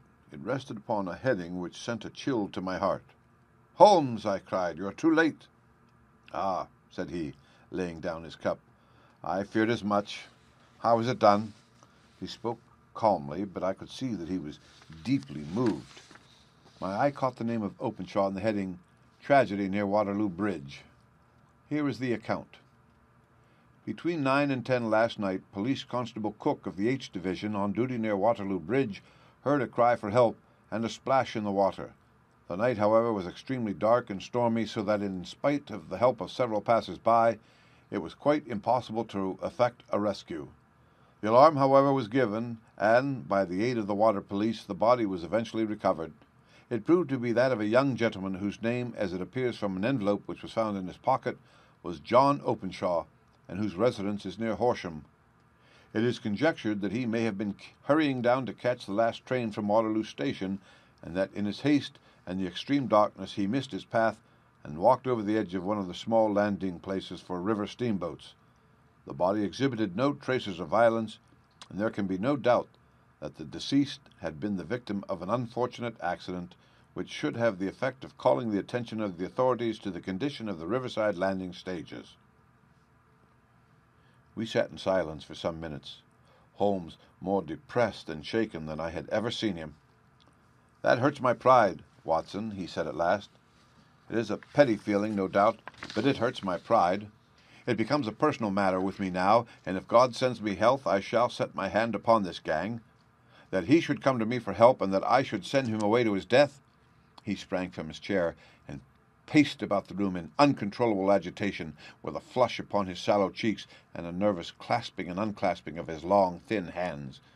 "They must be cunning devils," he exclaimed at last. "How could they have decoyed him down there? The embankment is not on the direct line to the station. The bridge, no doubt, was too crowded even on such a night for their purpose. Well, Watson, we shall see who will win in the long run. I am going out now." "To the police?" "No. I shall be my own police. When I have spun the web they may take the flies, but not before."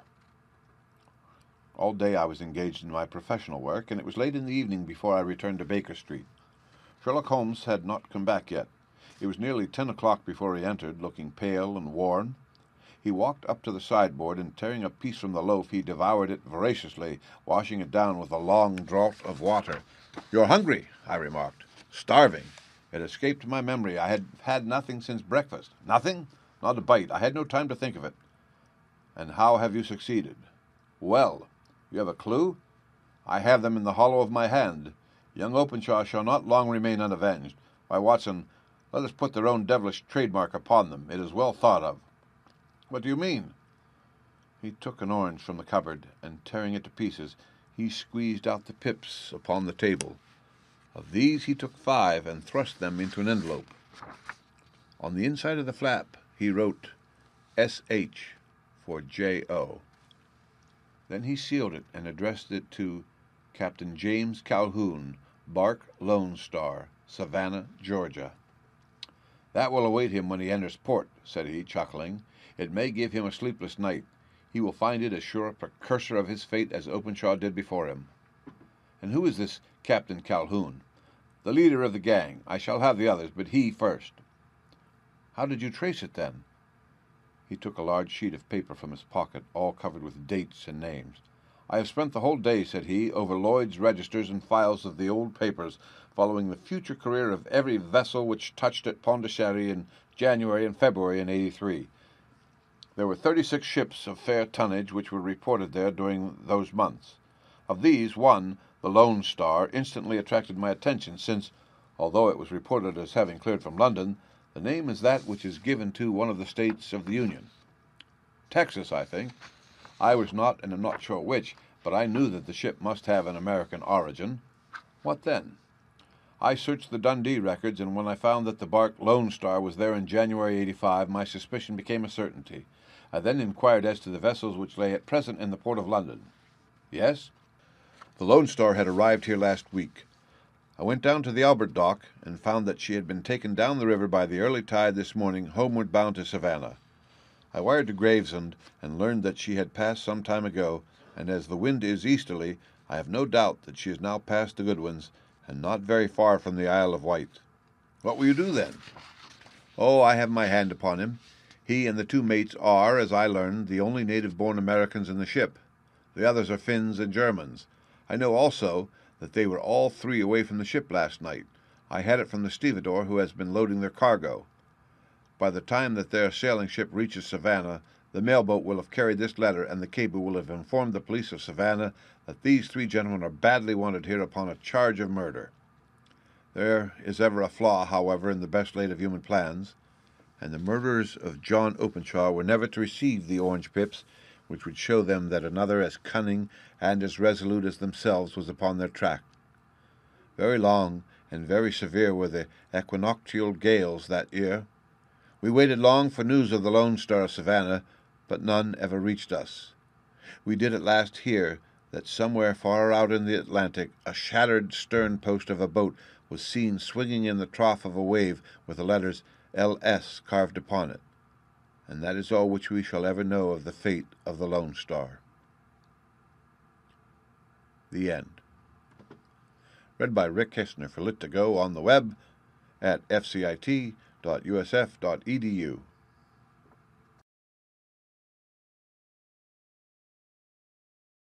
The Adventures of Sherlock Holmes by Sir Arthur Conan Doyle. Adventure 6. The Man with the Twisted Lip. Isa Whitney, brother of the late Elias Whitney, D.D., principal of the Theological College of St. George's, was much addicted to opium. The habit grew upon him, as I understand, from some foolish freak when he was at college, for having read De Quincey's description of his dreams and sensations, he had drenched his tobacco with laudanum in an attempt to produce the same effects. He found, as so many more have done, that the practice is easier to attain than to get rid of, and for many years he continued to be a slave to the drug, an object of mingled horror and pity to his friends and relatives. I can see him now, with yellow, pasty face, drooping lids, and pinpoint pupils, all huddled in a chair, the wreck and ruin of a noble man. One night, it was in June '89, there came a ring to my bell about the hour when a man gives his first yawn and glances at the clock. I sat up in my chair, and my wife laid her needlework down in her lap and made a little face of disappointment. "A patient," said she. "You'll have to go out." I groaned, for I was newly come back from a weary day. We heard the door open, a few hurried words, and then quick steps upon the linoleum. Our own door flew open, and a lady clad in some dark-colored stuff with a black veil entered the room. "You will excuse my calling so late," she began, and then, suddenly losing her self-control, she ran forward, threw her arms about my wife's neck, and sobbed upon her shoulder. "Oh, I'm in such trouble," she cried. "I do so want a little help." "Why," said my wife, pulling up her veil, "it is Kate Whitney." "How you startled me, Kate. I had not an idea who you were when you came in." "I didn't know what to do, so I came straight to you." That was always the way. Folk who were in grief came to my wife like birds to a lighthouse. "It was very sweet of you to come. Now, you must have some wine and water and sit here comfortably and tell us all about it. Or should you rather that I send James off to bed?" "Oh, no. I want the doctor's advice and help, too. It's about Isa. He has not been home for 2 days. I'm so frightened about him." It was not the first time that she had spoken to us of her husband's trouble. To me as a doctor, to my wife as an old friend and school companion, we soothed and comforted her by such words as we could find. Did she know where her husband was? Was it possible that we could bring him back to her? It seems that it was. She had the surest information that of late he had, when the fit was on him, made use of an opium den in the farthest east of the city. Hitherto his orgies had always been confined to one day, and he had come back twitching and shattered in the evening. But now the spell had been upon him 48 hours, and he lay there, doubtless amongst the dregs of the dock, breathing in the poison or sleeping off the effects. There he was to be found, she was sure of it, at the Bar of Gold in Upper Swandam Lane. But what was she to do? How could she, a young and timid woman, make her way into such a place and pluck her husband out from among the ruffians who surrounded him? There was the case, and of course there was but one way out of it. Might I not escort her to this place? And then, as a second thought, why should she come at all? I was Isa Whitney's medical adviser, and as such I had influence over him. I could manage it better if I were alone. I promised her on my word that I would send him home in a cab within 2 hours if he were indeed at the address which he had given me. And so in 10 minutes I had left my armchair and cheery sitting-room behind me, and was speeding eastward in a hansom on a strange errand, as it seemed to me at the time, though the future only could show how strange it was to be. But there was no great difficulty in the first stage of my adventure. Upper Swandam Lane is a vile alley, lurking behind the high wharves which line the north side of the river to the east of London Bridge. Between a slop shop and a gin shop, approached by a steep flight of stairs leading down to a black gap like the mouth of a cave, I found the den of which I was in search. Ordering my cab to wait, I passed down the steps, worn hollow in the centre by the ceaseless tread of drunken feet, and by the light of a flickering oil lamp above the door, I found the latch and made my way into a long, low room, thick and heavy with the brown opium smoke, and terraced with wooden berths like the forecastle of an emigrant ship. Through the gloom one could dimly catch a glimpse of bodies lying in strange, fantastic poses, bowed shoulders, bent knees, heads thrown back and chins pointing upward, with here and there a dark, lack-lustre eye turned upon the newcomer. Out of the black shadows there glimmered little red circles of light, now bright, now faint, as the burning poison waxed or waned in the bowls of the metal pipes. The most lay silent, but some muttered to themselves, and others talked together in a strange, low, monotonous voice, their conversation coming in gushes, and then suddenly tailing off into silence, each mumbling out his own thoughts and paying little heed to the words of his neighbour. At the farther end was a small brazier of burning charcoal, besides which, on a three-legged stool, there sat a tall, thin, old man, with his jaw resting upon his two fists, and his elbows upon his knees, staring into the fire. As I entered, a sallow Malay attendant had hurried up with a pipe for me and a supply of the drug, beckoning me to an empty berth. "Thank you, I have not come to stay," said I. "There is a friend of mine here, Mr. Isa Whitney, and I wish to speak with him." There was a movement and an exclamation from my right, and peering through the gloom I saw Whitney, pale, haggard, and unkempt, staring out at me. "My God, it's Watson," said he. He was in a pitiable state of reaction, with every nerve in a twitter. "I say, Watson, what o'clock is it?" "Nearly 11. "Of what day?" "Of Friday, June the 19th. "Good heavens! I thought it was Wednesday." "It is Wednesday. What do you want to frighten a chap for?" He sank his face into his arms and began to sob in a high, treble key. "I tell you that it is Friday, man. Your wife has been waiting this 2 days for you. You should be ashamed of yourself." "So I am. But you've got mixed, Watson, for I have only been here a few hours, 3 pipes, 4 pipes, I forget how many. But I'll go home with you. I wouldn't frighten Kate, poor little Kate. Give me your hand. Have you a cab?" "Yes, I have one waiting." "Then I shall go in it. But I must owe something. Find what I owe, Watson. I am all off colour. I can do nothing for myself." I walked down the narrow passage between the double row of sleepers, holding my breath to keep out the vile, stupefying fumes of the drug, and looking about for the manager. As I passed the tall man who sat by the brazier, I felt a sudden pluck at my skirt, and a low voice whispered, "Walk past me, and then look back at me." The words fell quite distinctly upon my ear. I glanced down. They could only have come from the very old man at my side, and yet he sat now as absorbed as ever, very thin, very wrinkled, bent with age, an opium pipe dangling down from between his knees as though it had dropped in sheer lassitude from his fingers. I took 2 steps forward and looked back. It took all my self-control to prevent me from breaking out into a cry of astonishment. He had turned his back so that none could see him but I. His form had filled out, his wrinkles were gone, the dull eyes had regained their fire, and there, sitting by the fire and grinning at my surprise, was none other than Sherlock Holmes.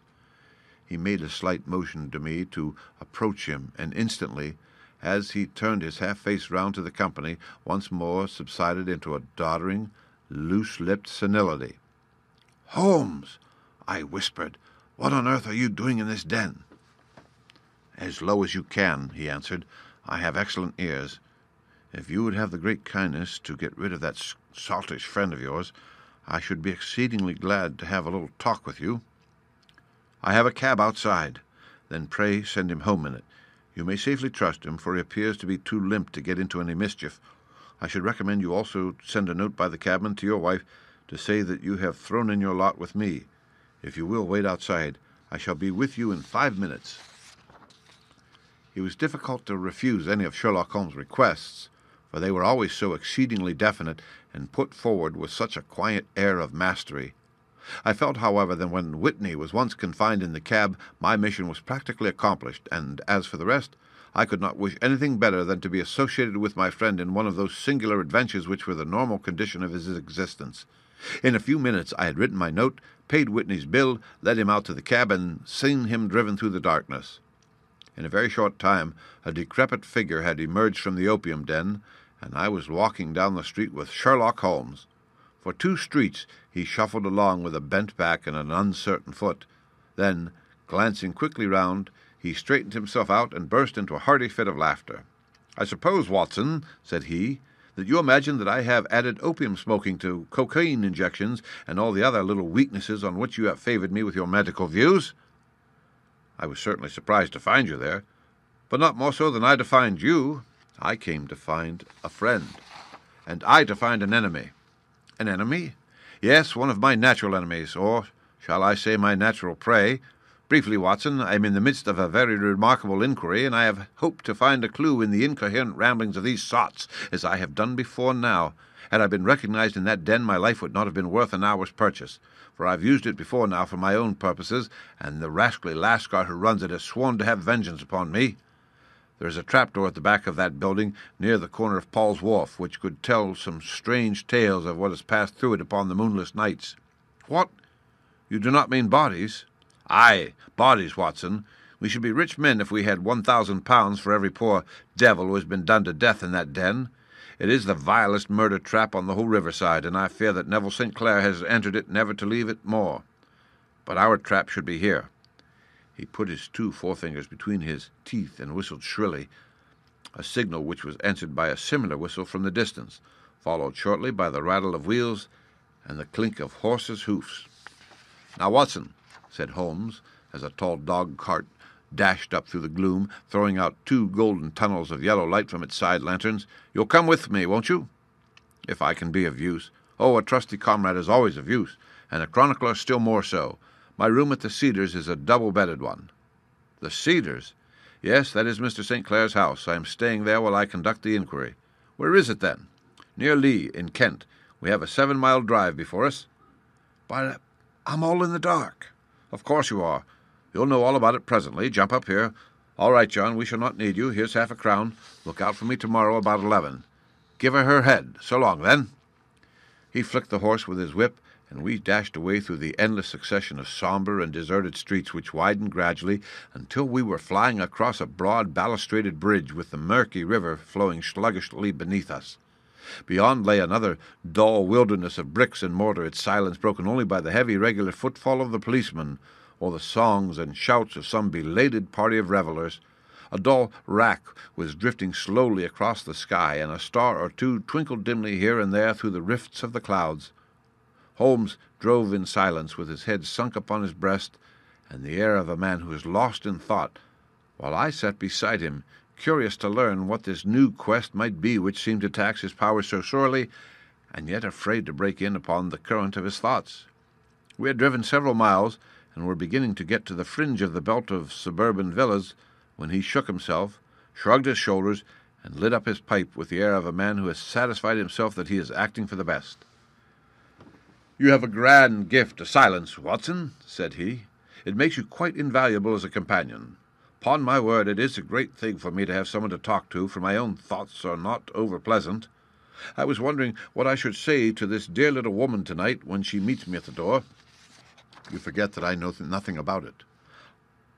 "I shall just have time to tell you the facts of the case before we get to Lee. It seems absurdly simple, and yet somehow I can get nothing to go upon. There's plenty of thread, no doubt, but I can't get the end of it into my hand. Now, I'll state the case clearly and concisely to you, Watson, and maybe you can see a spark where all is dark to me. Proceed, then. Some years ago, to be definite in May 1884, there came to Lee a gentleman, Neville St. Clair by name, who appeared to have plenty of money. He took a large villa, laid out the grounds very nicely, and lived generally in good style. By degrees he made friends in the neighborhood, and in 1887 he married the daughter of a local brewer, by whom he now has 2 children. He had no occupation, but was interested in several companies, and went into town as a rule in the morning, returning by the 5:14 from Cannon Street every night. Mr. St. Clair is now 37 years of age, is a man of temperate habits, a good husband, a very affectionate father, and a man who is popular with all who know him.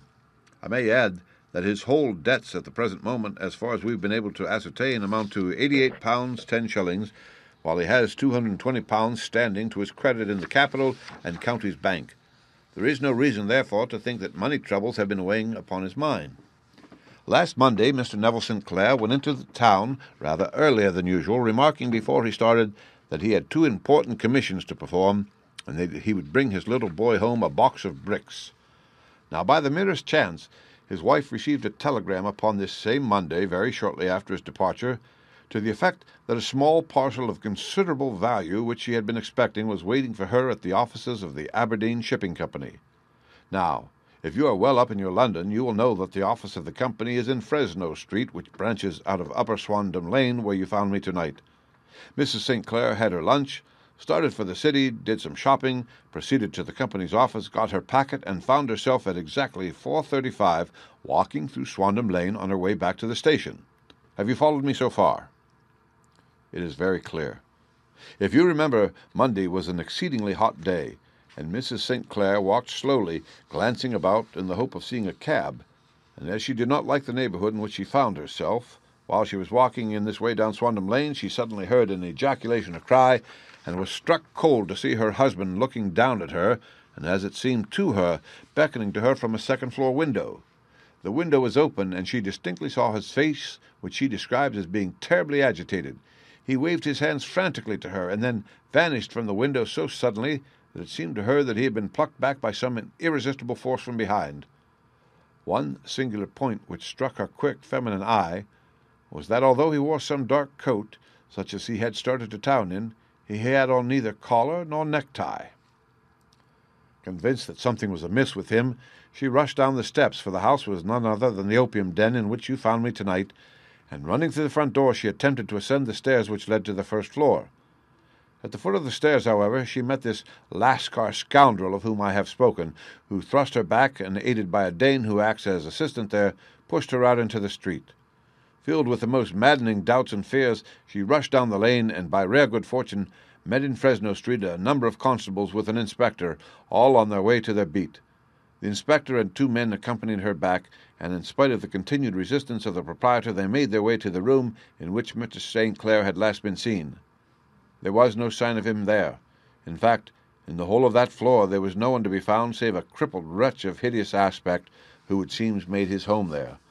Both he and the Lascar stoutly swore that no one else had been in the front room during the afternoon.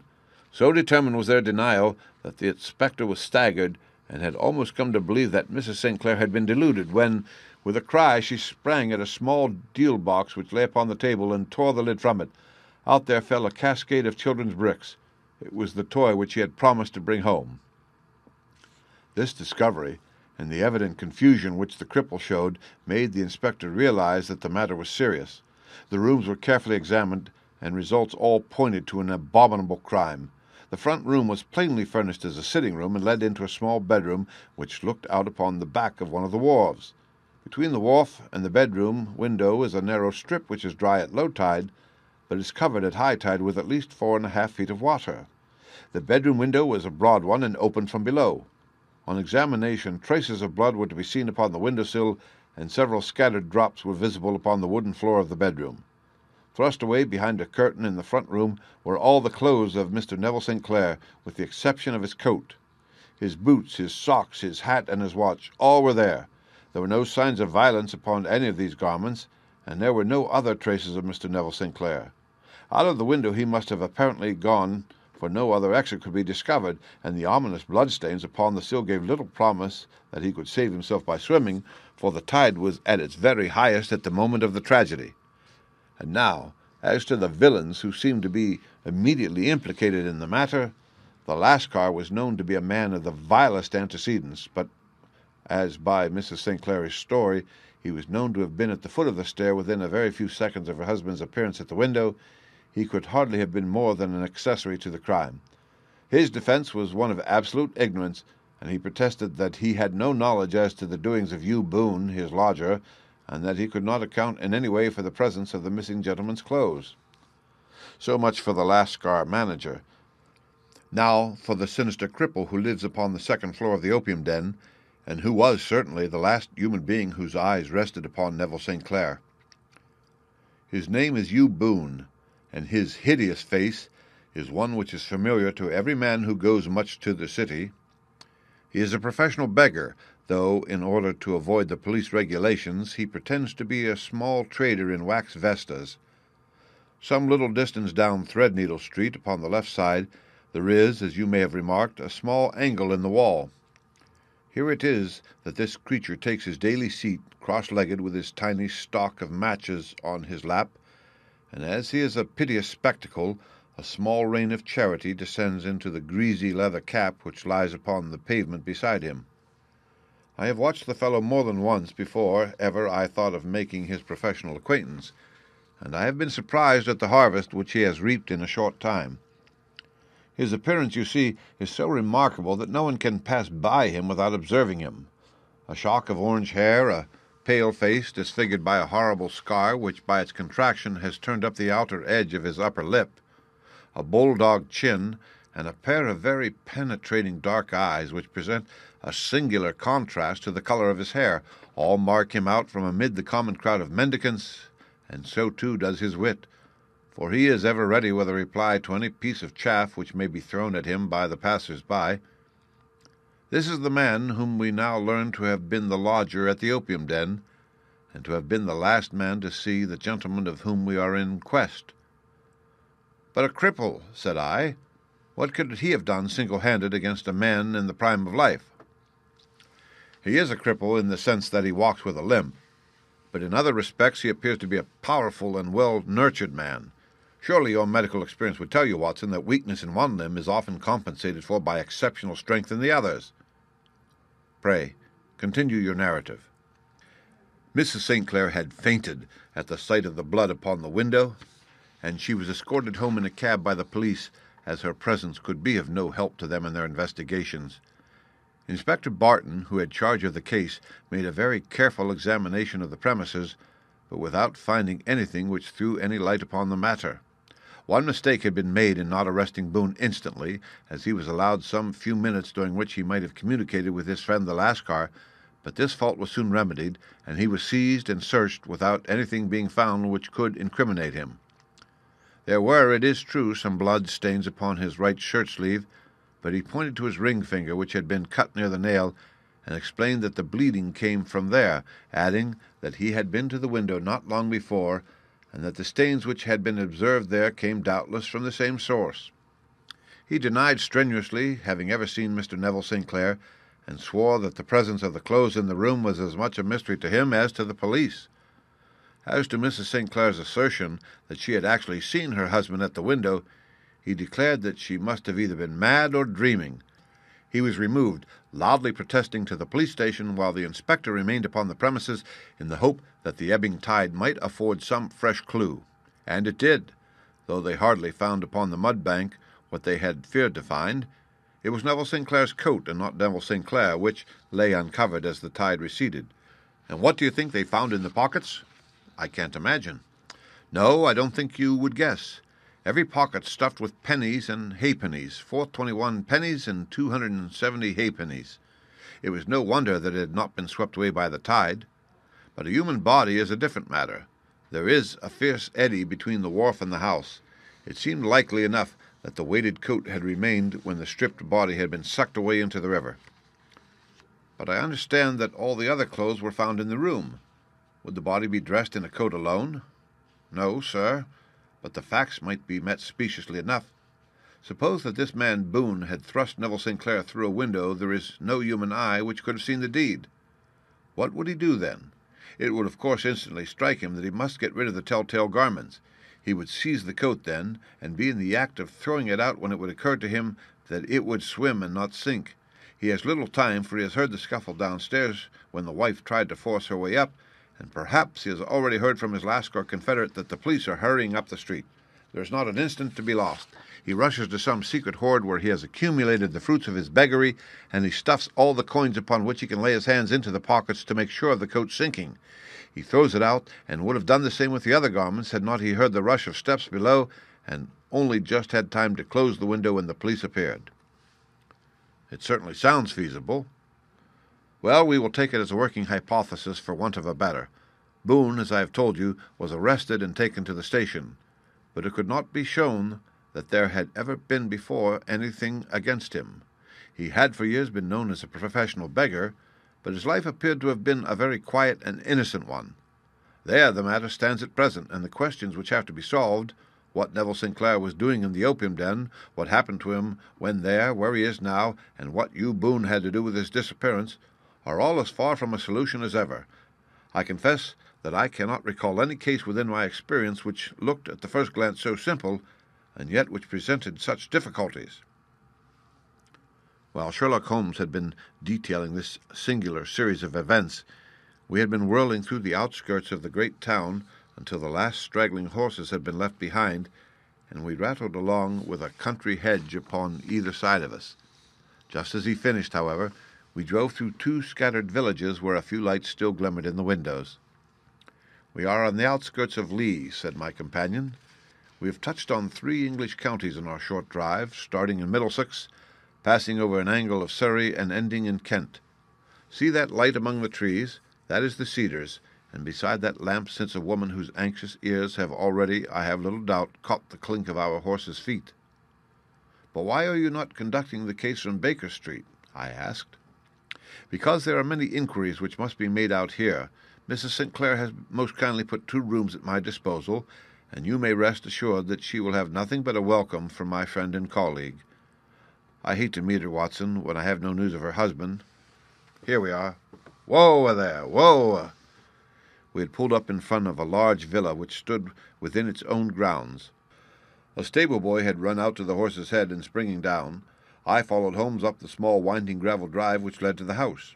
As we approached, the door flew open, and a little blonde woman stood in the opening, clad in some sort of light mousseline de soie, with a touch of fluffy pink chiffon at her neck and wrists.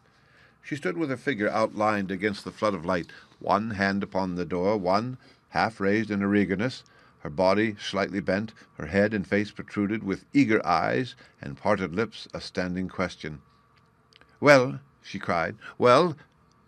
And then, seeing that there were 2 of us, she gave a cry of hope, which sank into a groan as she saw that my companion shook his head and shrugged his shoulders. "No good news?" "None." "No bad?" "No." "Thank God for that. But come in. You must be weary, for you have had a long day. This is my friend, Dr. Watson. He has been of most vital use to me in several of my cases, and a lucky chance has made it possible for me to bring him out and associate him with this investigation." "I am delighted to see you," said she, pressing my hand warmly. "You will, I am sure, forgive anything that may be wanting in our arrangements when you consider the blow which has come so suddenly upon us." "My dear madam," said I am an old campaigner, and if I were not, I can very well see that no apology is needed. If I can be of any assistance, either to you or to my friend here, I shall be indeed happy." "Now, Mr. Sherlock Holmes," said the lady, as we entered a well-lit dining-room, upon the table of which a cold supper had been laid out, "I should very much like to ask you 1 or 2 plain questions, to which I beg that you will give me a plain answer." "Certainly, madam." "Do not trouble about my feelings. I am not hysterical, nor given to fainting. I simply wish to hear your real opinion." "Upon what point?" "In your heart of hearts, do you think that Neville is alive?" Sherlock Holmes seemed to be embarrassed by the question. "Frankly now," she repeated, standing upon the rug and looking keenly down at him as he leaned back in a basket chair. "Frankly, then, madam, I do not. You think that he is dead? I do.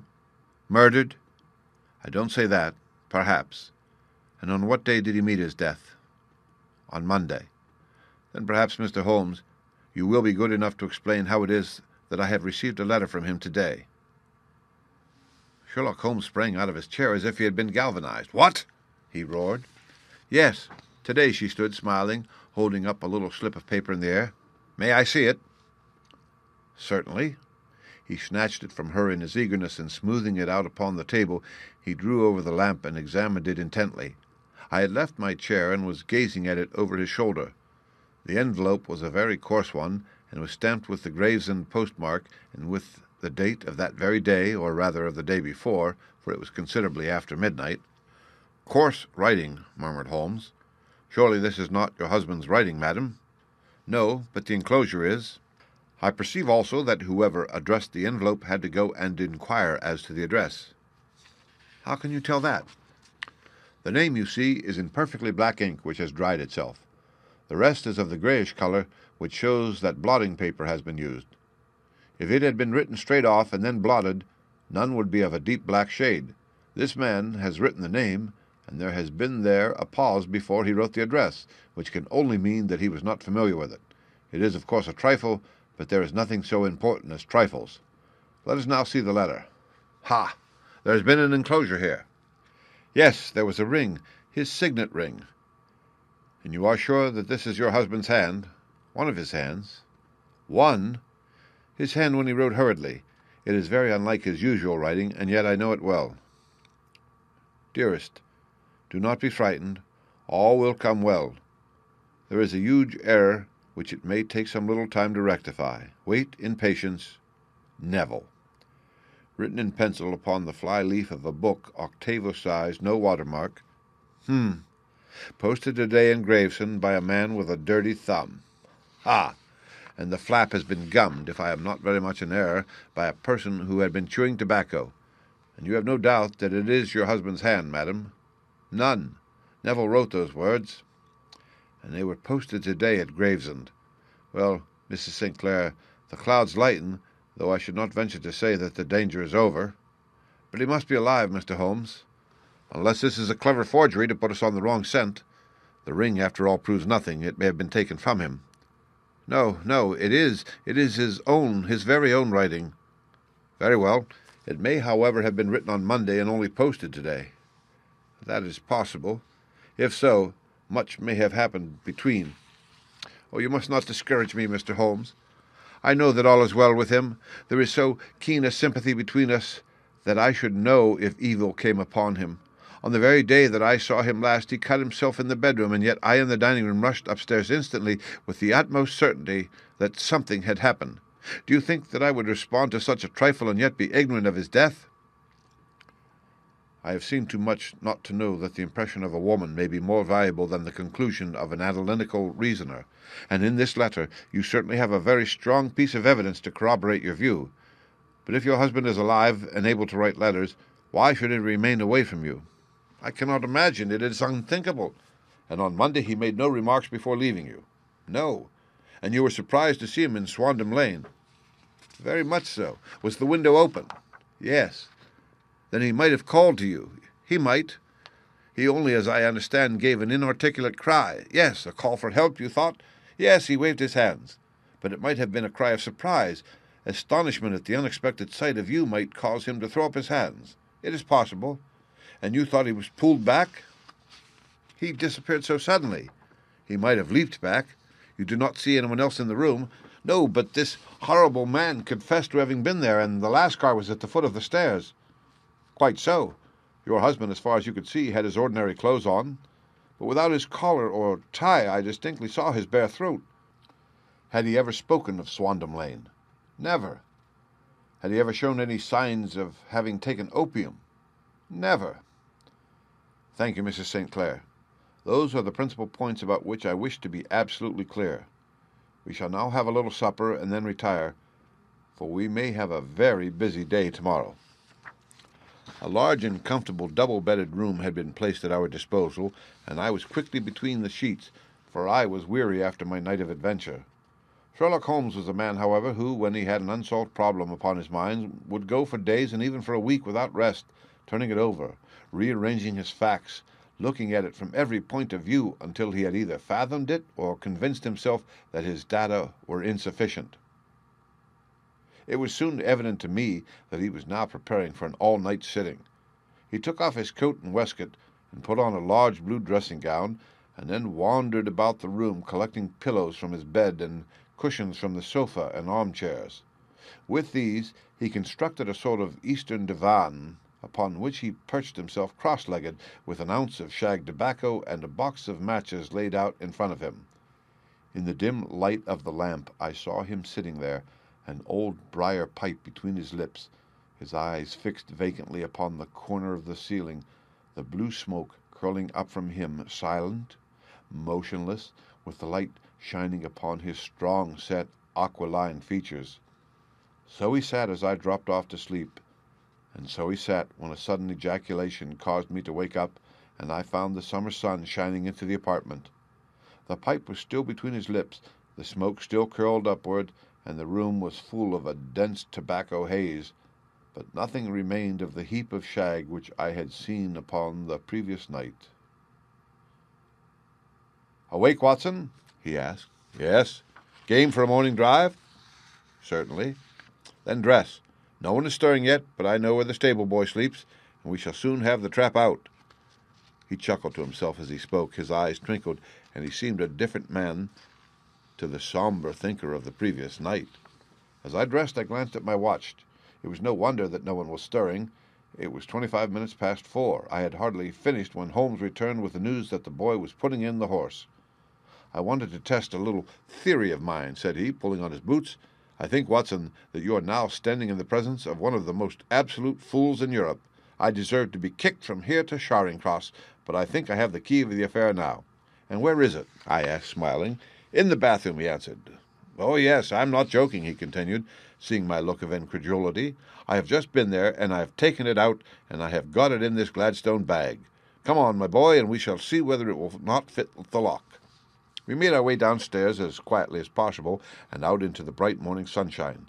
In the road stood our horse and trap, with the half-clad stable boy waiting at the head. We both sprang in, and away we dashed down the London road.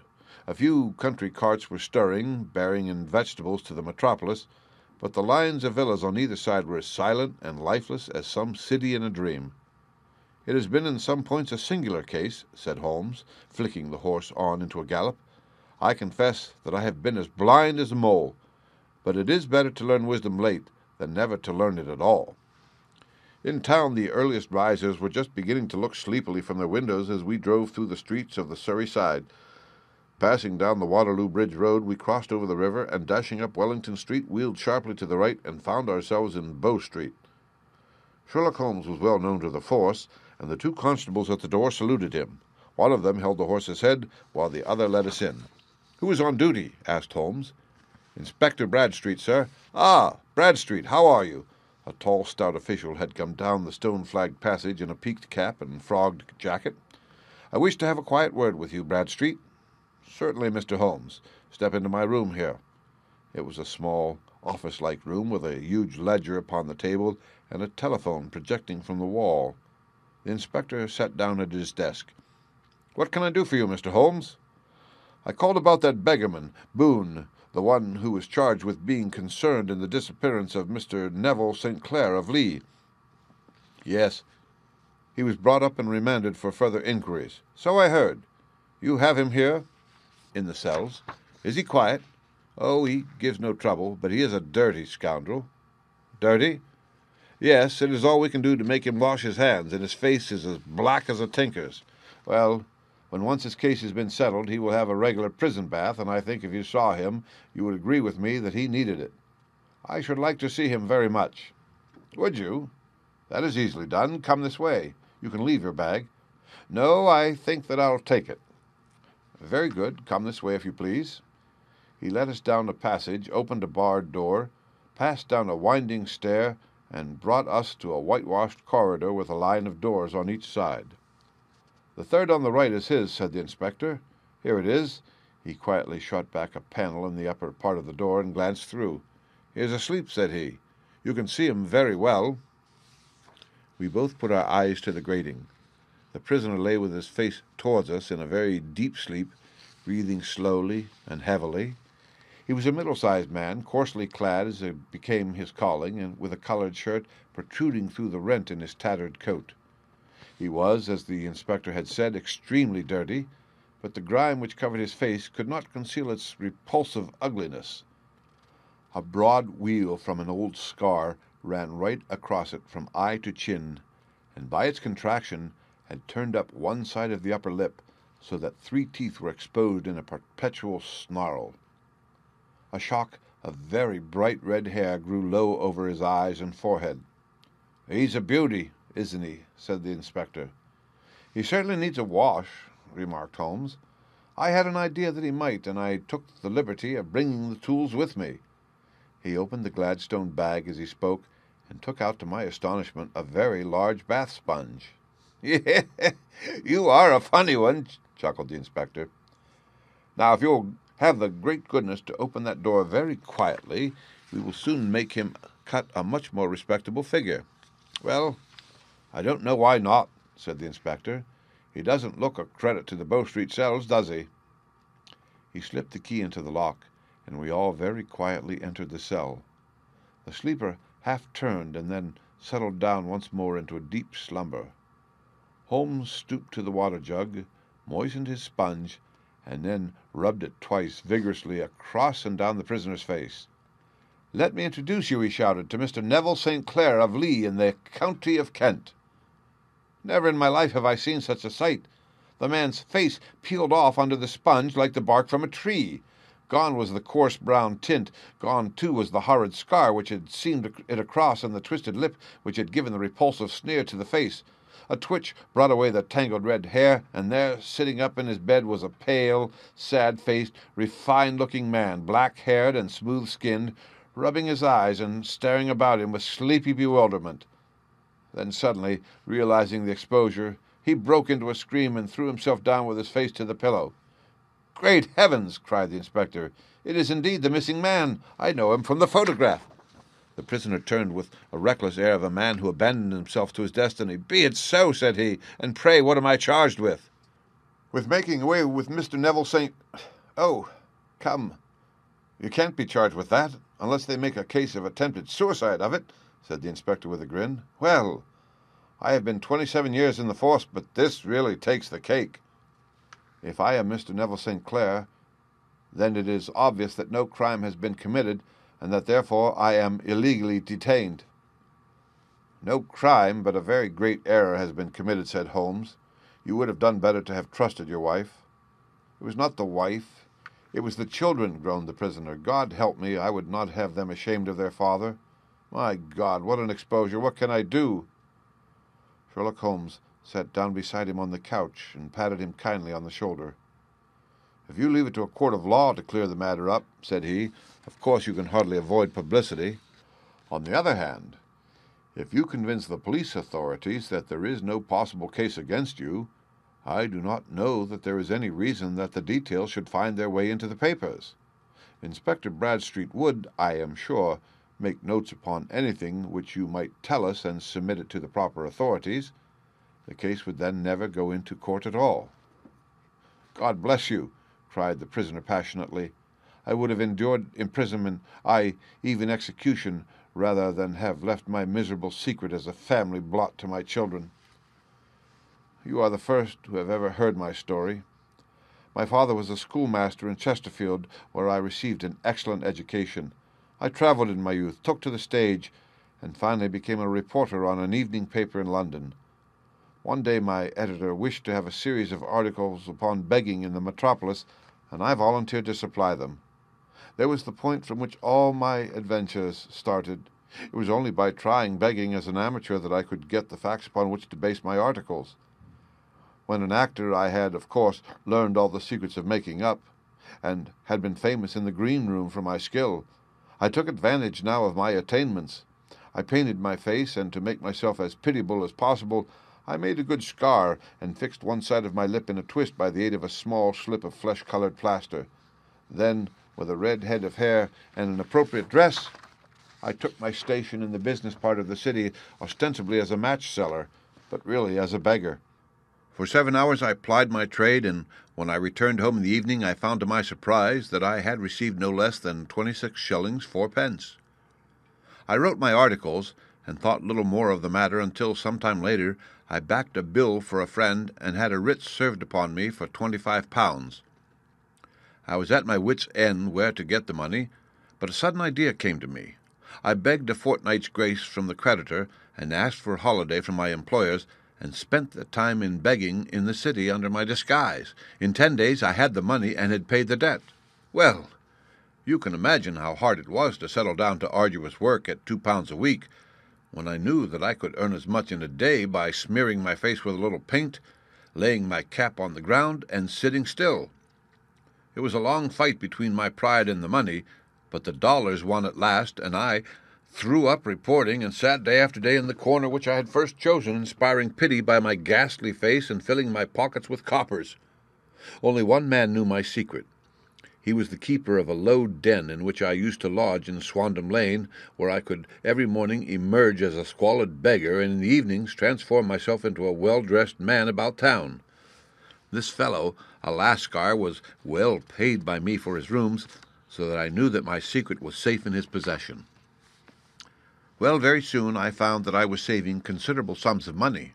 I do not mean that any beggar in the streets of London could earn £700 a year, which is less than my average takings, but I had exceptional advantages in my power of making up, and also in a facility of repartee which improved my practice and made me quite a recognized character in the city. All day a stream of pennies, varied by silver, poured in upon me, and it was a very bad day in which I failed to make £2. As I grew richer, I grew more ambitious, took a house in the country, and eventually married, without anyone having a suspicion as to my real occupation. My dear wife knew that I had business in the city. She little knew what. Last Monday I had finished for the day, and was dressing in my room above the opium den, when I looked out my window and saw, to my horror and astonishment, that my wife was standing in the street with her eyes fixed full upon me. I gave a cry of surprise, threw up my arms to cover my face, and rushing to my confidant, the Lascar, entreated him to prevent anyone from coming up to me. I heard her voice downstairs, but I knew that she could not ascend. Swiftly I threw off my clothes, pulled on those of a beggar, and put on my pigments and wig. Even a wife's eyes could not pierce so complete a disguise. But then it occurred to me that there might be a search in the room, and that the clothes might betray me. I threw open the window, reopening by my violence a small cut which I had inflicted upon myself in the bedroom that morning. Then I seized my coat, which was weighted by the coppers which I had just transferred to it from the leather bag in which I carried my takings. I hurled it out of the window, and it disappeared into the Thames. The other clothes would have followed, but at that moment there was a rush of constables up the stair, and a few minutes after I found, rather, I confess to my relief, that instead of being identified as Mr. Neville St. Clair, I was arrested as his murderer. I do not know that there is anything else for me to explain. I was determined to preserve my disguise as long as possible, and hence my preference for a dirty face. Knowing that my wife would be terribly anxious, I slipped off my ring, and confided it to the Lascar at a moment when no constable was watching me, together with a hurried scrawl telling her that she had no cause to fear. "That note only reached her yesterday," said Holmes. "Good God, what a week she must have spent!" "The police have watched this Lascar," said Inspector Bradstreet, "and I can quite understand that he might find it difficult to post a letter unobserved. Probably he handed it to some sailor customer of his who forgot all about it for some days." "That was it," said Holmes, nodding approvingly. "I have no doubt of it. But have you never been prosecuted for begging?" "Many times. But what was the fine to me?" "It must stop here, however," said Bradstreet. "If the police are to hush this thing up, there must be no more of you Boone. I have sworn it by the most solemn oaths which a man can take. In that case, I think that it is probable that no further steps may be taken. But if you are found again, then all must come out. I am sure, Mr. Holmes, that we are very much indebted to you for having cleared the matter up. I wish I knew how you reach your results." "I reached this one," said my friend, "by sitting upon 5 pillows and consuming an ounce of shag. I think, Watson, that if we drive to Baker Street, we shall just be in time for breakfast." The end. Read by Rick Kistner for Lit2Go on the web at fcit.usf.edu.